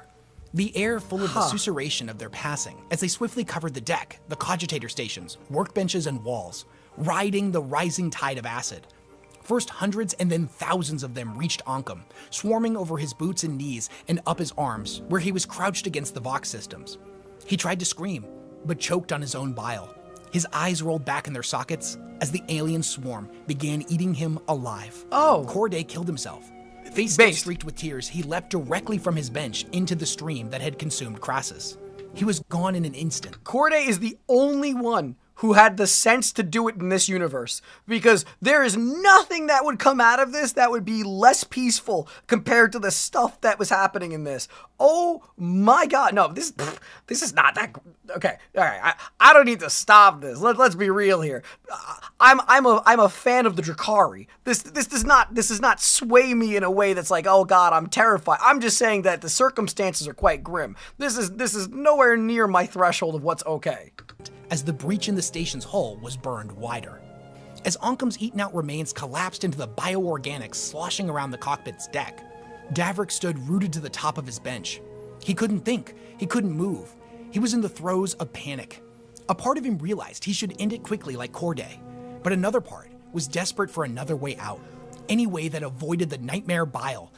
What? Okay, I'm sorry not to be like cold towards this guy. You literally had the thought to be like, man, I should take the easy way out in this circumstance because of how bad things are. No, I'm gonna try to rationalize a way out. I have been consumed by a hive ship. It is a bio vessel the size of a damn continent. I am being, my crewmates are being eaten and dissolved alive. I am going to try to find a way out of this circumstance. You are stupid. You are stupid. That was burning away everything. It was digesting them whole. Even as the terror kept them in place, Grohl's binary chair collapsed, pitching the unresponsive tech adept into the effluvium. His red cloak billowed for a moment before he was lost, coming apart midst the steaming clouds of liquefied organics. Yep. For a moment, Davrik was alone. For a single, ludicrous second, everything felt surreal, ridiculous, almost calm. It had to be a nightmare. None of this horror could possibly be real. Then his bench collapsed. He screamed, trying to scramble back onto the plastile's disintegrating remains. No! The bioacid caught him, sloshing around his boots and his lower fatigues. His panicked wails quickly turned to screams of agony as the material was eaten away, exposing his flesh. Davrik died slowly, on his knees, eaten up inch by inch by the bile and the sightless, burrowing things that swam in it. Eventually, the insects flooded his throat, choking and suffocating him as they ate. The acid took all that remained, as another section of the hull caved in to emit a fresh gout of vicious toxins. The picture of Amelia and Drewy fell from the side of Davrik's primary view screen into the flood, and in an instant, the smiling wife and son were gone, consumed entirely. Huh. Well, that was a lovely experience to learn a little bit more about the Tyranids. Will I say that they're still cute little cuddly little bears of fun? Probably not. But ironically enough, I think the first example he gave us was way scarier than the final one. I think the little Ziploc bags of death and suffering are still the scariest things that I have heard from them. What a bad day to have ears. I don't think it was that bad. Like, it's grim and it's dark, you know, grimdark, ha. But like, it wasn't like earth-shatteringly terrifying. Like, when you guys were saying that's an 11 out of 10, like, you guys were saying that was an 11 out of 10, right? I'm gonna give you like a for instance here. I would give that like on like the horror scale, I would say that was like a 3, maybe a 4. It wasn't that bad. You guys were saying that it was an 11, a 40,000. That was like a 3 or 4. He left a lot of the scary detail. I mean, the worst detail was the fact that the little insects went down his throat and were eating his throat from the inside as the bile dissolved him. You know, that is pretty grim. That was pretty grim. But, like, he took out the truly bad parts. That's a sanitized version. Really? So it does get a lot worse than that. It does get a lot worse? Okay. Even the full version only goes from like a 7 to an 8, so I'd probably give it like a 5. Okay. Not surprised you are Drakari after all. No, I just grew up in the era of the internet when it was really, really, really unhinged. You know? I grew up in the really unhinged part of the internet. Maybe, no, I am certainly not. I am certainly not. I am very vanilla. But, like, I just don't get fazed by a lot of things. Like, my job has been on the internet for the last 3.5 years, and I grew up in the era when the internet was kind of becoming a popular thing. So I've seen the dregs of dark things, right? I don't really think that the story goes up on the high list, you know? Straight out of Gamora. Or Kamara, right? They don't say Gamora, they say Kamara. There's worse, honestly, like the last days on a planet attacked by Tyranids, the spores start to screw with your body, and yeah, I heard that one. I've heard one of those. There was, I forgot which video it was where we were watching, and they were talking about how they could barely breathe, and like one little cut, they were screwed. To be fair, when I read this, I was probably too young to read it. The power of chaos is a stronghold on your soul. Fully agree, 2000 the internet was the Wild West. See, that's what I mean. Like, the Wild West of the internet definitely has hardened me to things like... Don't get me wrong. It was grim. It just was not... It was nothing more grim than what I would expect to see from, like, a slasher film. You know? Like, if I'm watching some campy slasher film on Netflix, that's the level I expect. It didn't really traumatize me in being like an 11 out of 10 type of thing, right? Like I said, but the first thing that was in it, right? The little Ziploc bag carrying guys, those things are nightmare fuel. The things in the first part of that video were legitimate nightmare fuel. The fact that they immediately inject you with something that kills your brain, or hurts your brain, or melts it, right? You know, with a neurotoxin, or it doesn't kill your brain. It screws your nervous system. So you're feeling your nervous system on fire. Your heart is going in perpetual cardiac arrest, and your skin is being dissolved. But you can't die, and you're kept in a little casual Ziploc bag that he wears around his waist as you just sit there for all eternity, being perpetually suffering. Thank you for the blue girth demon. I appreciate the $1. Thank you very much. Wait. Is the $1 a different color than the $2 one? That one's like the most vibrant blue, and I'm seeing a lot of messages get deleted. I'm assuming they're very grim things.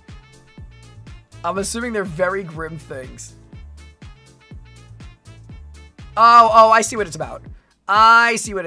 Okay.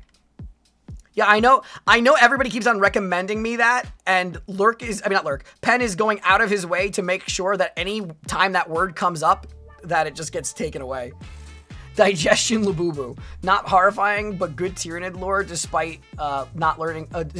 Not horrifying, but good Tyranid lore is learning about Old One Eye. I definitely want to learn about One Eye too. I've heard about Old One Eye, so I definitely want to. The other video is going to probably be a lot more lighthearted because it's going to be an orc video. Yeah, there's a bunch... I gotta tell you the truth. I'm going to be honest with you guys. I think Westhammer is pretty good to react to. It was very, very easy to react to. Not as far as just content's concerned, but like the vibe that he gives me a lot of interjections that I can chime in on. And I actually think that it was, pretty good.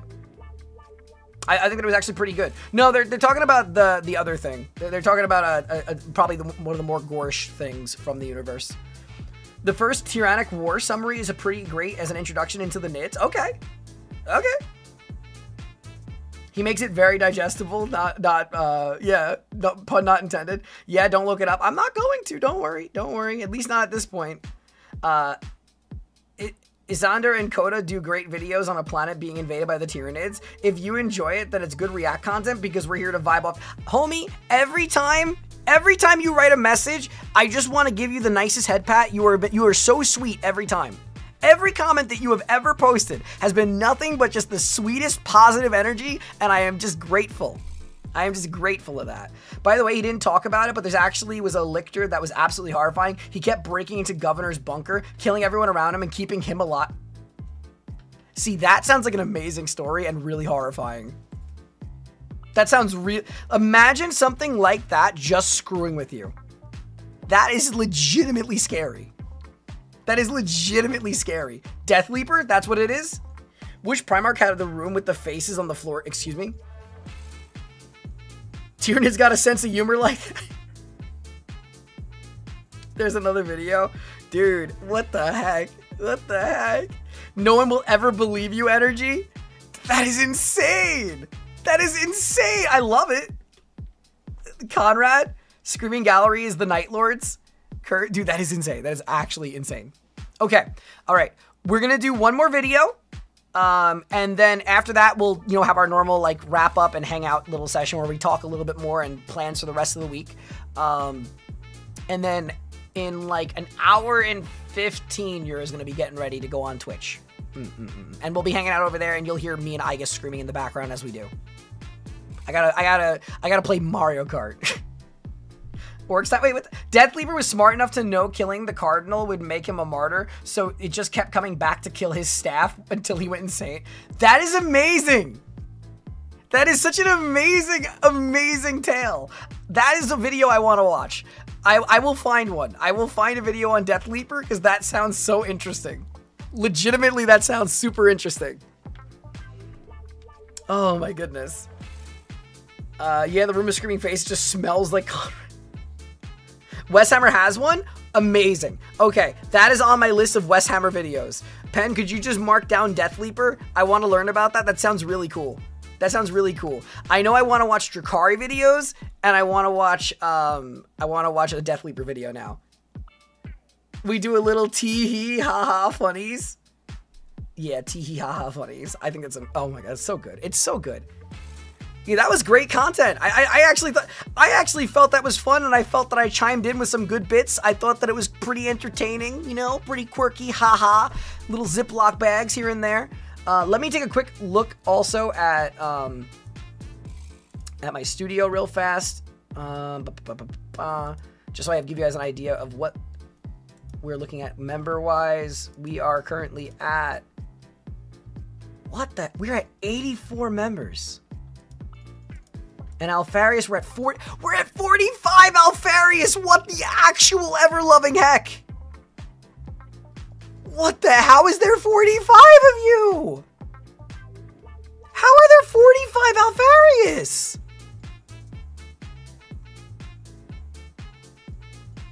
Like, I'm trying to think how many that is. That's like 16 of you guys joined the Alpha Legion today. Shumi, no you will not. No you will not. I honestly love seeing the spiderweb topics like catch your interest. Every reactor is different, and I love that you're going all in on Space Marine. I'm legitimately loving everything about this. Like, again, you guys are what makes this more fun for me. So I need to get that across, right? Like, you guys are by far the reason I'm into this. So like, I would never be as gripped into Warhammer if there wasn't such a positive response to it, right? Because like, you can only really get into something if people are like-minded and enjoy that type of thing, right? So if I was streaming this and people were like, man, this stinks, or no, blah, blah, blah. Dude, Zombo, what the heck? Thank you for the 5 gift subs. What the heck? Thank you so much. I really appreciate it. Okay, we're at 89. We're now at 89 members, I think. Like, what the heck? You're so kind.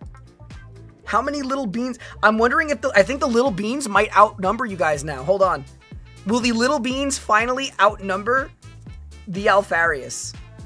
There are currently 44 little beans, and there are currently 45 Alfarius. There's only one more Alfarius than there are little beans. Like, thank you again, though. Thank you, Zombles. I appreciate that. No, it's just a matter of, it's not a matter that you're all like cardboard crack collectors. It's more just a matter of you guys have had such a positive reception to me as a content creator, and that's why I like it so much. Like, you guys can be positive about Warhammer, right? And that's fine, right? But I would have probably dabbled in a bunch of different things all at once if not for the fact that you guys have just been so welcoming to me as an individual. Like, you guys have been really nice to me as a person. You've complimented my content. You've complimented my voice, my personality. You guys make me feel good about being here. You guys make me feel good about being here, and that is one of the main reasons why I've been enjoying this so much. So every time you guys are excited about, oh, you need to watch this, or oh, I really want to see you react to this because I like your rendition of things, I like your perception of things, it makes me really like it. It makes me very engaged in it. It makes me have a fun time with it with you guys. We complimented yourself. You're lucky that I can't time you out for 5 minutes here just for the shits and giggles. You're so lucky, Wisdom. When we're on Twitch tomorrow, I'm timing you out. You know what? Pen, or Apocalypse, remember, Wisdom gets timed out for 5 minutes tomorrow. He gets timed out tomorrow for 5 minutes. 40K is a screwed up universe with the best community and some Eldar sympathizers. You can time out, but you can. I don't really want to time him out here. Oh, well, I guess you're timed out. You Shadow Realm poor Wisdom Ball. You Shadow Realmed him. Does it just make it so he can't type? Can he still hear me? You can totally type out on YouTube. I'm just here for your taste in furniture. Thank you. I'm very, very good. Like I said, my IKEA will be the best in the galaxy. With the rare exception of the slim minority of joyless weirdos, most of the Warhammer community is pretty chill and accepting. My favorite person is actually one of those. My favorite person that came into my comment section liked me, and so I'm not saying anything bad about them. I like the fact that they were nice to me, but they hate all of you. They hate all of you guys in chat. There's a couple people in the comments that hate chat, and I think that's the funniest part about it.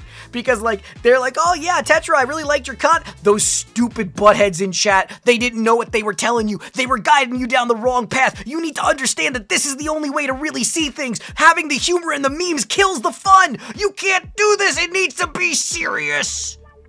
You know, that's kind of how it goes. Have an awesome day. Thank you, thank you, thank you. I have no idea. He'll tell us when he comes back out of the Ziploc bag. Are we just gonna call the freaking timeout the Ziploc bag? Chat, the comment versus chat rivalry goes insane. Remember, yeah, I love it. It's funny. Remember, dude, okay, I will say this. You guys need to come up with a meme. When this live stream ends, you need to come up with a meme.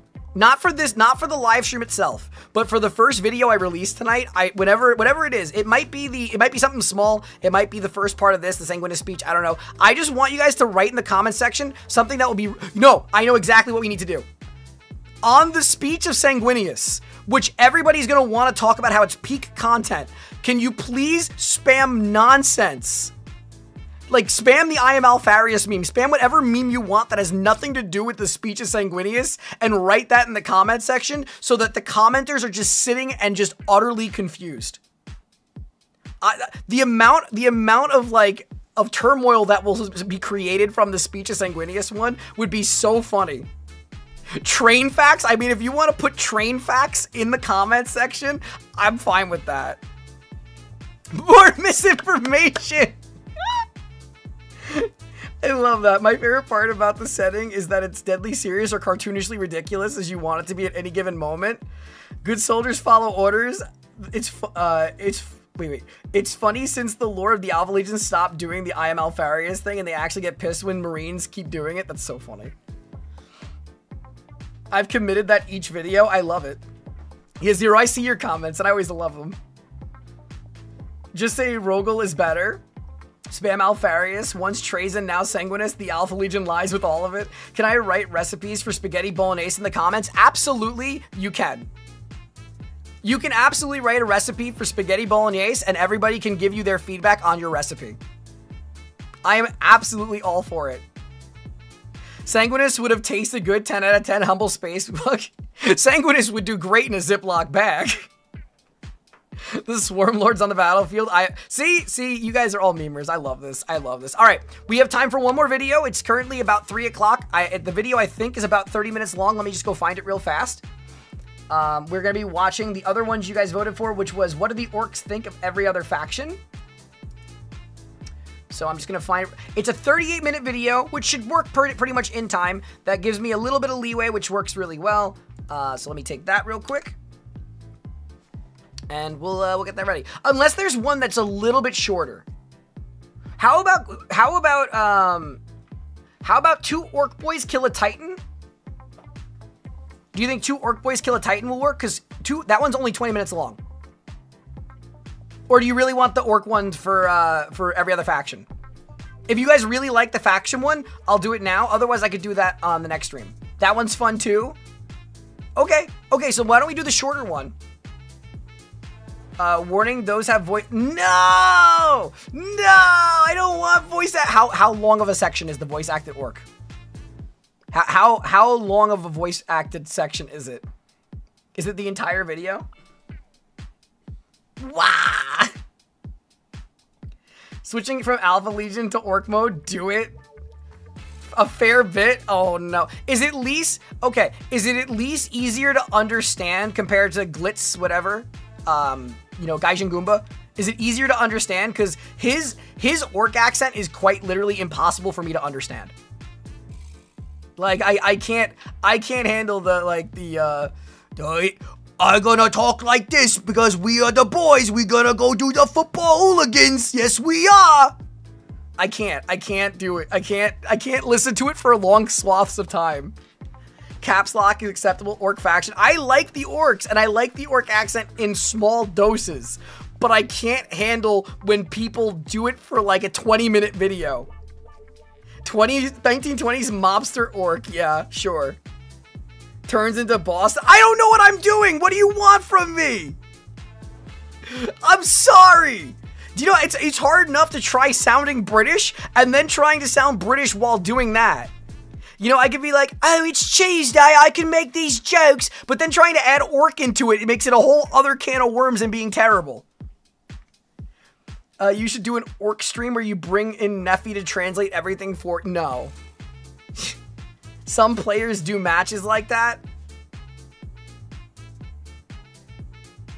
I would get kicked out of a tabletop game if people were doing that in front of me. I would dive over the table and tackle you. I would, if I was playing a tabletop and someone thematically talking orc to me would legitimately be as BM-y as me turning you into couches on the tabletop. It would be as BM-y. You need a translator? Technically that softer British would fit a grot. All hail the real gods, Gork and Mork and Sop. You would turn them into a... Oh, I would. Best orc into existence is that hooligan accent, but also a pirate accent. Wait, what the... Also, Zith, you don't need to keep on doing super chats. Thank you. Motorhead in the background. It could help tune into it. The orc players would love that. A good crumping. Oh, my... What if they're just really British and have a heavy accent? I'm gonna bring in a British friend and I'm gonna yell at them just as a proxy. I'm gonna get my friend Ad in here and I'm just gonna be like, Ad, say something British, and I'm gonna yell at him. I'll be like, no, stop being British. He'll be like, oh, Tetra, why are you being like this? You're being a bellend. And I'm gonna be like, no, stop being British. Stop it right now. Throttling the Brits because she thinks they're trolling them. If someone's playing orcs, I'd expect them to speak like that. Boys, let's make a gadwa and get a lot of DACA. How is jail? Wait, Wisdom? Oh yeah, Wisdom's back. Wisdom, how is the Ziploc bag? Did you get to still listen to chat? Ed would defend his heritage, yeah. Are you a speed freak? No. No. Yes, Dawn, I know, you have your little balls to play with. My kitten is currently attacking a loud jingle ball, so this one might have some sound effects in the background of it, but that's okay. It's not normal, but it's really hard slang. It's that Cockney, yeah. It hurts my soul. It hurts my soul. Also, I gotta tell you guys, if you are around tomorrow, like if any of my new British viewers on YouTube, if you guys do follow me over on Twitch, which we can do a little shameless plug right now for the Twitch pen.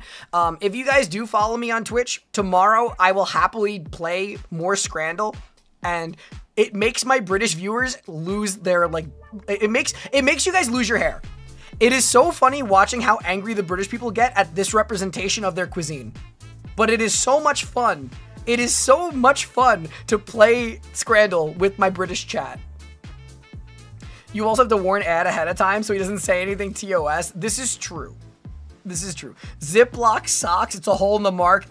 I don't know how to respond to that one.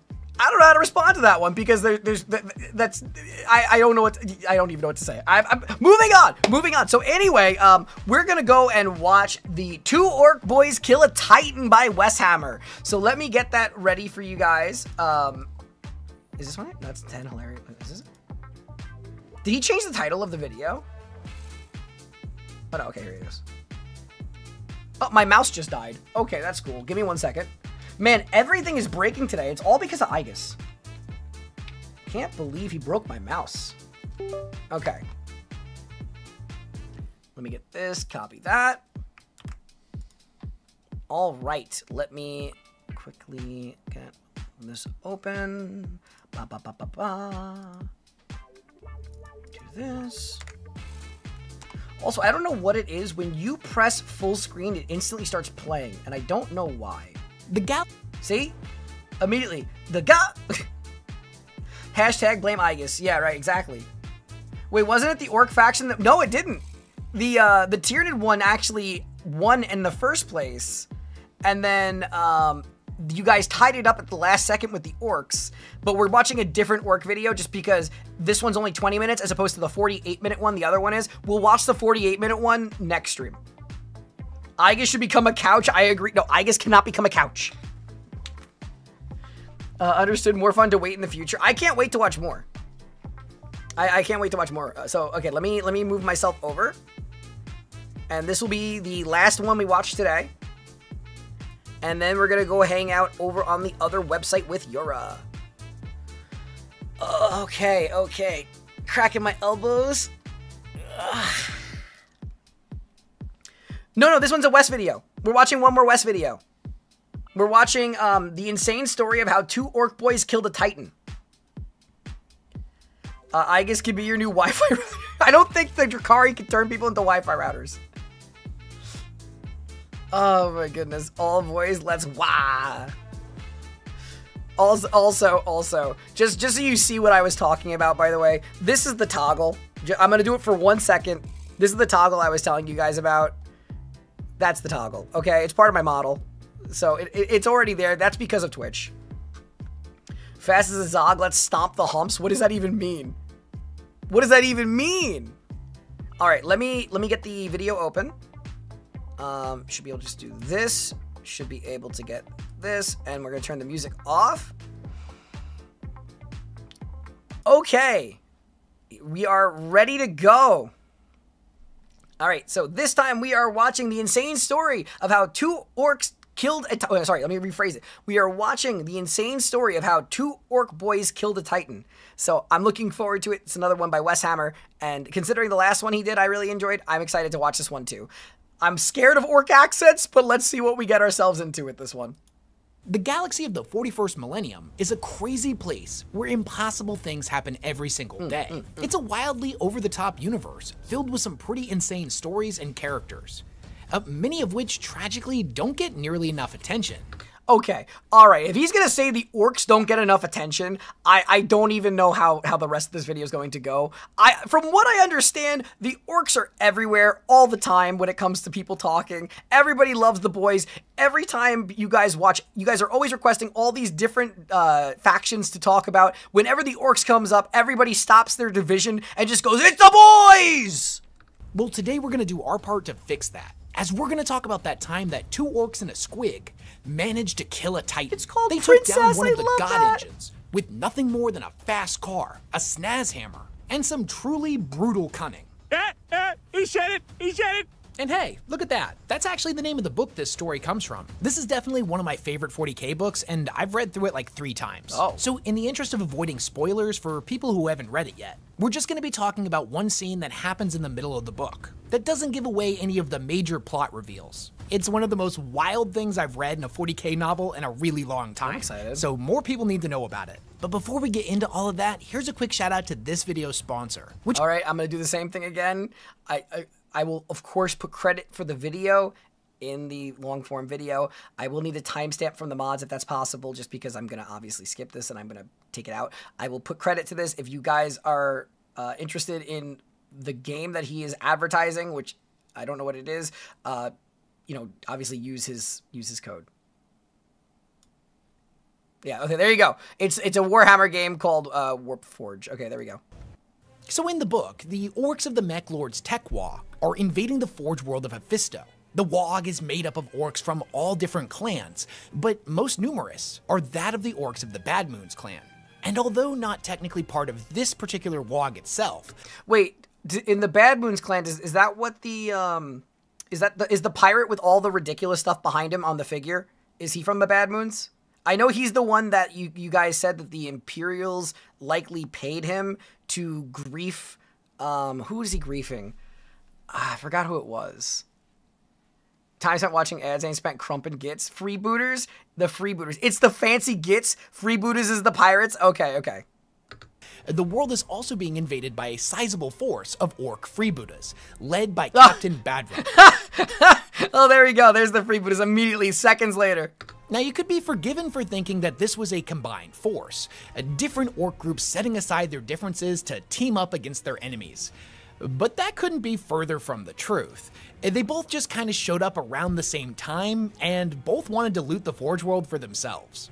So all of the orcs have a tentative alliance, not to shoot each other in the back, but each one of them is trying to, quote-unquote, get to the good stuff first. It's Fair. a friendly competition between orcs and a brutal Armageddon for the humans on the world below. Now, is it really a friendly competition, though, considering that, like, we've learned that the small orcs will try to kill the bigger orcs to take their place?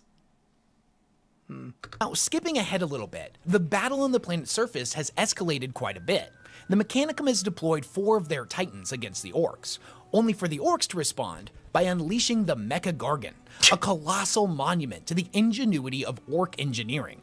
This is the pride and joy of the Tech-Wog's leader, the Mech Lord. And the Mech Lord enjoys using the Orcs' teleporter technology to make this monstrosity appear out of thin air, right on top of the enemy. That always made for a pretty good laugh. When the Mecha Gargant teleported in, it immediately destroyed one of the enemy Titans, much to the amusement of all of the Orcs on the battlefield. It didn't take long for the humans to adapt, and the 3 remaining Titans split off into different directions and began to fire on it from all sides. Their firepower wasn't enough to break the Mecha Gargant's shields, but even still... Is the Mecha Gargan literally just powered with Wa and the power of belief? Or is it, like, actually a decently constructed thing? I don't know why I'm asking that. I know the answer. But, like, I'm assuming it's like a bunch of cardboard held together, basically. It wasn't going to last forever under such sustained firepower from 3 different enemy Titans. Not to mention, the 2 Warhound Titans were smaller and thus were able to dodge and weave some of the incoming fire, which was absolutely ridiculous to the Orcs. What's the point of being in a Gargan if you're gonna dodge? Now this is where the Orc known as Ufak comes in. He's sitting there looking out at the titanic battle taking place in front of him. Massive guns that shake the earth with every single shell are being fired back and forth, lobbed through the air at the massive gods of war. All of the shots from the Mecha Gargant are exploding against the shimmering void shields of the Titans. I'm sorry, the Titans are so damn cool looking, though. Like, all the things that I've seen so far about the Knights and the Titans, like, their designs are impeccable. And they're not really doing much damage. Ufthak looks around, first at the Titans' void shields, then over at the Orc fuel silos, where a fight had broken out amongst a bunch of speed freaks, who were trying to be the first to refill their tanks so they could go charging back into the fight. Then his gaze shifted out past them to a bunch of Hume highways and overpasses that had been smashed up by the fighting of the Titans. Ufthak looked down at his snaz hammer, and then finally over at his mate, Mulgrot Redtooth, said to be utterly deadly in combat, and about as intelligent as a lobotomized grot. All of the gears started turning in his orky brain, and he got a right cunning idea. He tells the other orc boys to go out into the fighting, that him and Mulgrot had a special plan they was cooking up to help the Mech Lord and his Gargan. After the lads had taken off, Mulgrot turned to Ufthak and asked, "So what is we doing anyways, boss? Just stick close to me, Mulgrot. This is either gonna be brilliant, or we's gonna die." He's having too much fun doing this voice. He's having way too much fun doing that voice. He went in there deep and hard. Like, that is just, oh, spectacular, like he went in there hard. all spectacular like. What's that mean? Means with a right big explosion and that. Sounds good to me, boss.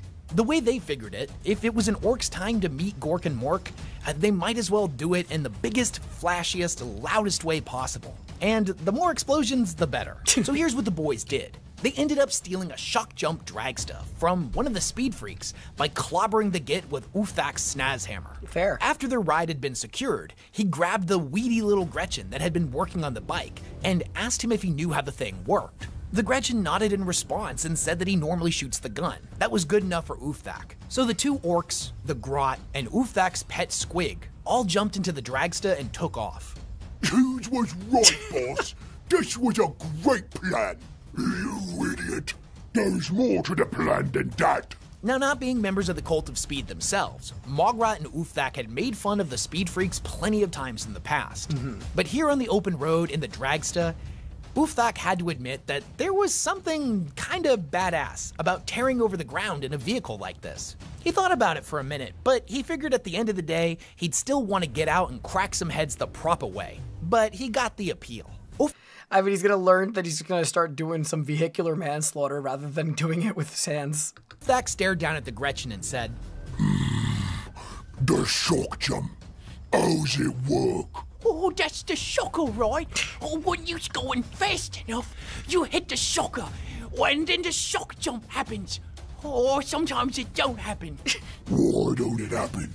Oh, that would be a bit more of a technical matter, boss. And how fast is fast enough? Oh, pretty soggin' fast, boss. But if you was asking for an exact figure, Never mind all that. Mogrot, take that turn coming up on the right. The one that which takes us towards the Gorgons, boss. That's the one. Punch it! The orcs careened wildly across the battlefield towards the battling god engines. Mogrot said, Boss? with a very uneasy voice, which demonstrated a remarkable amount of foresight into the implications of future events. Ulfthak clearly had... Is Ulfthak an orc war boss? Because he seems like he's smarter than Orgot. Like, Orgot seems to be on a bit of the... What are they called? I forgot what the entry-level orcs are referred to. But it just seems like there's a disparity between the two of them. Okay, yeah, okay. not given him enough credit. I think we's running out of road. Just keep it floored. We don't need it. The orcs, the Gretchen, and the squig careened over the gorge, their dragsta launching into the air. And at that exact moment, Ulfthak slammed his hand down on the big red button, and a massive spinning purple... Wait, you saw a purple orc? Where? I didn't see it. I missed it, damn! portal materialized in front of them. The boys flew through the vortex, being bombarded with an accelerating riot of colors. Everything was very loud and had lots of teeth. And then almost as suddenly as reality had warped, the real world exploded all around them once again. And the enemy Titan was much, much closer. The shock jump dragster collided with the Titan's shoulder, launching the boys and the squig out of the cockpit and sending them tumbling across its metal frame. The impact was strong enough that it actually caused the Warlord Titan to lurch and try to correct itself. Ulfthak started falling over the side and had to very quickly slam his snaz hammer into the metal plating to keep himself from falling to his death. At that exact moment, the grot from before started tumbling past him over the edge. And on its way down, Ulfthak tried to kick him. Not for any real reason, other than it would have been funny. But the Gretchen managed to latch onto his leg. Thanks, boss. Oh, I thought I was a goner. Him and the grot climbed back up onto the shoulder, and there waiting for him was Mogra and his squig.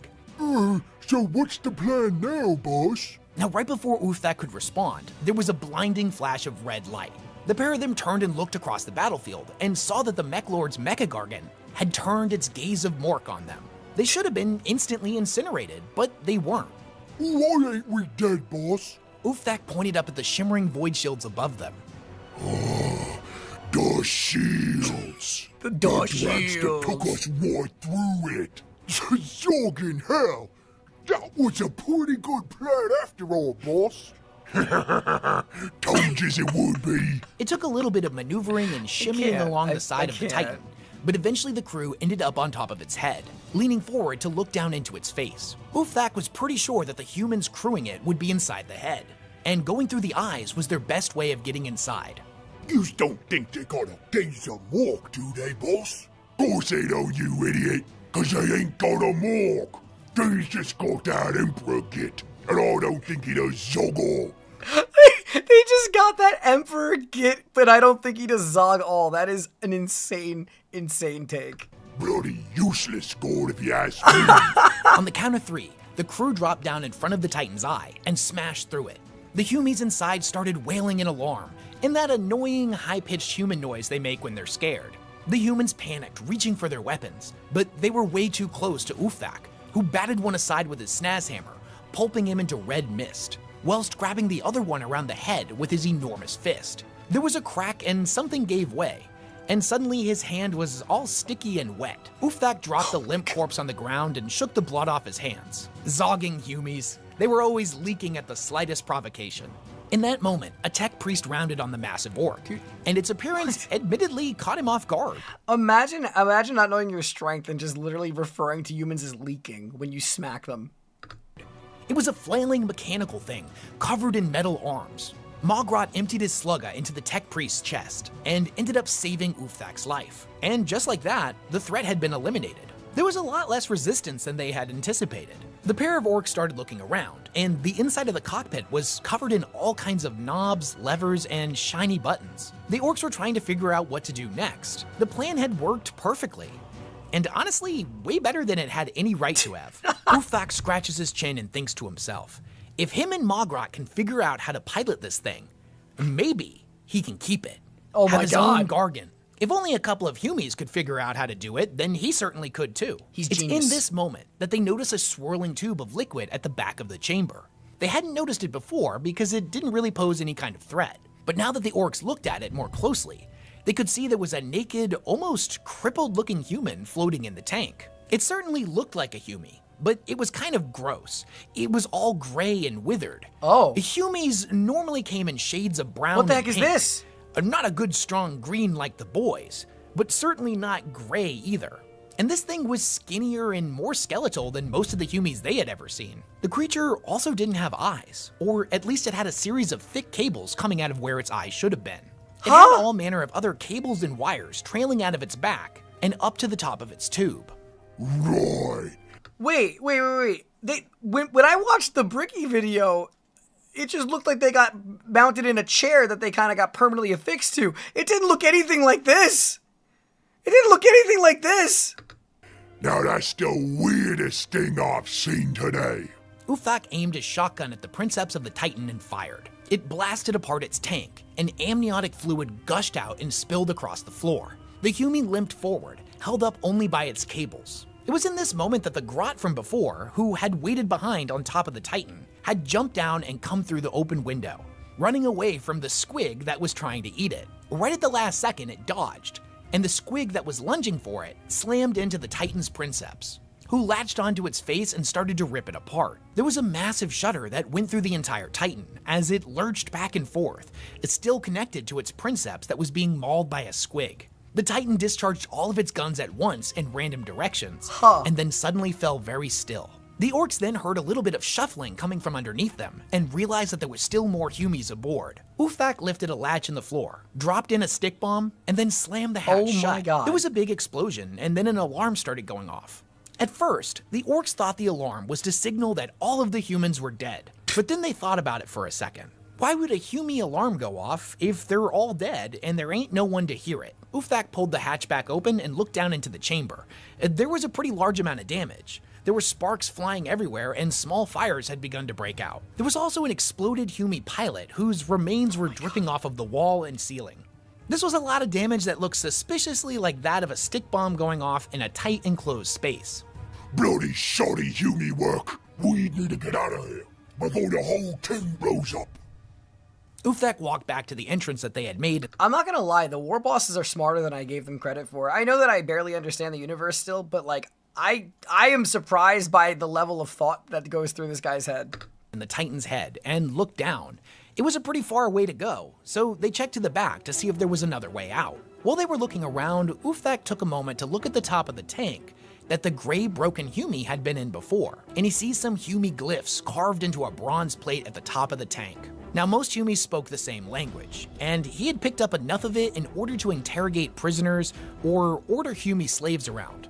But their writing was tricky. The glyphs represented sounds instead of concepts, which he thought was incredibly stupid and inefficient, just like most of the things that Humies did.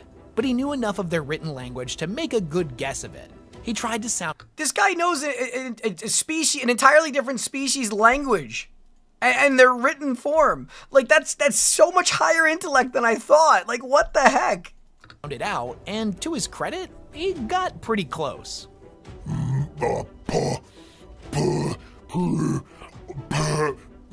Princess. The thing in the tank had been a princess, or perhaps was princess.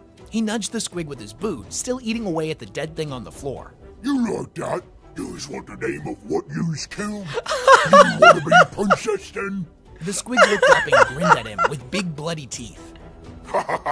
Right, yous princess then. I love Good it. squig. Boss, we've got a different problem now. Mogrot said, and the two orcs looked out across the battlefield.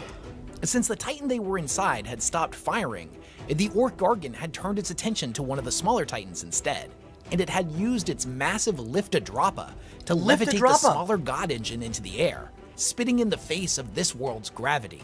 Seeing such a massive metal monstrosity floating around in the air with its legs kicking back and forth uselessly was right funny to the pair of orcs. However, things got a lot less funny when they realized where the Gargant's pilot was aiming its catch. Now, the void shields of a Titan are incredibly impressive, but they do have limitations, and having a literal Titan thrown at them was just beyond their capabilities. The two Titans collided with each other, but to the Warlord Titan's credit, having a Warhound thrown at it wasn't quite enough to take it down. It only wobbled. Mogrot and Uthak laughed, but then the wobble tilted slightly further, just beyond the tipping point. What would happen, though, if the orcs actually were able to keep a Titan? Like, how dangerous would it be if they actually learned how to pilot this thing and then also had the power of belief and BS that they use? Wouldn't that be, like, far, far more dangerous? And the whole Titan toppled backwards, with the orcs still inside. They both grabbed onto the walls and secured themselves as best they could, as the Titan came crashing down. When it impacted, they were flung backwards and crashed into the wall, with all of the bloody Humie bodies crashing on top of them. Remarkably, they were uninjured, and Uthak considered that he had spent far too much time today in large metal vehicles that were about to crash into something, when all a proper orc wanted was to smash a few Humies and steal some right good gubbins. He forced some air back into his lungs and pushed off a dead Humie. All right, before they continue this, what is a gubbins? What is a gubbins? Is it just food? A good gubbins? Mogrot, he's dead. No, boss. But what do we do now? We get the zog out of here, that's what. The faceplate that they had entered through was now the ceiling, and it was going to be quite a climb to get back out of it. Boss, look! Oh, I think that's a door! The Gretchen said, pointing at the wall that was actually the roof of the chamber. And sure enough, it looked like a door, and had one of those dumb wheels that Humies like to put on their doors, which never really made sense to Uthak. How can you steer a door? The crew climbed out of the door and onto the Titan's body, and it was at this point that Uthak noticed that the Titan head was more centered in its chest, compared to where a Humie's head should be above the shoulders. It looked more like an orc, which was definitely why it was so shooty. If Titans had been shaped like humans, they would probably just walk around the battlefield doing nothing of importance, looking stupid until they eventually got killed. The boys looked around the battlefield and saw two groups charging in their direction. One side, filled with the warriors of the Mechanicus, armed with shields and pointy sticks that shot lasers. And on the other side was the rest of the boys. They were charging in the direction of the fallen Titan, which didn't seem like the smartest thing to do considering the warning sirens that it was blaring. But then again, Humies never really did make much sense to him. Uthak started to formulate a plan, saying that they should link back up with the boys. But before he could finish his sentence, Mogrot screamed his war cry and jumped down the Titan. Oh my god! Never go then. If that's fixed, it's hard enough. Now the two of them had just killed a Gargan, and the most sensible thing to do was to bag themselves some right good loot. Nope. But Ulfthak would take orders from a grot before he let Mogrot run into a fight while he hung behind. Sorry, I guess we's doing this. He let out a fierce wah of his own, ran forward, and leaped clean into the air, not even bothering to hop down the side of the Titan like Mogrot had. He hit the ground hard, but his legs were up to it, and he thundered towards the oncoming Hume horde. Did he just, like, jump from, like, 50 feet, though? Like, he just jumped from 50 feet. There was still a bleeding hole in his side, where a Hume with a claw weapon had stuck him good earlier in the day. It stung pretty bad, but then again, what was life if you didn't get reminded how close it sometimes came to ending? Oh my god. Fungi can jump. Yeah, they really do seem like fun guys. I won't lie. That was a fun one. That was a fun one. I gotta tell you, I am never shocked by how insane the orcs are. Right? Like they're not as, like, how would I describe it? The orcs are nowhere near as interesting as some of the other factions, but they're a lot funnier. They're like almost like, even though they're insane, right? They're a comic relief in a sense, and I love that for them. I do. I really do. Fall damage doesn't oh my god, WoG can make them not think about fall damage. I hate it, thanks. I hate it so much. I hate it so much that is a thing. That is insane. That is insane. Let me fix the chat real quick. Okay. Well, that is the last video we're watching for the day. We're gonna yap a little bit, and then Yura's gonna start getting ready to go onto Twitch. So she's gonna start streaming. What are you doing today? She does not know yet, so that's a good sign.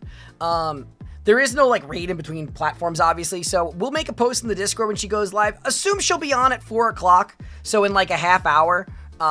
If we can have a quick link to her, if you guys don't know, Yura's my wife. She's really fun. I really enjoy her. She might, wait, maybe she'll be playing Dispatch? Maybe she'll be playing Dispatch. I'm not sure yet, but we'll be having a fun time. You'll hear me yelling in the background like I normally do. But yeah, go give her a follow. She's really fun. I love how Pen and Apocalypse just, like, spam that, like, into the ground. Why does it always do it 3 times? Killed with the power of family? Wait, for what? Check Discord for Drakari Tetra? I will. Thank you, thank you, thank you.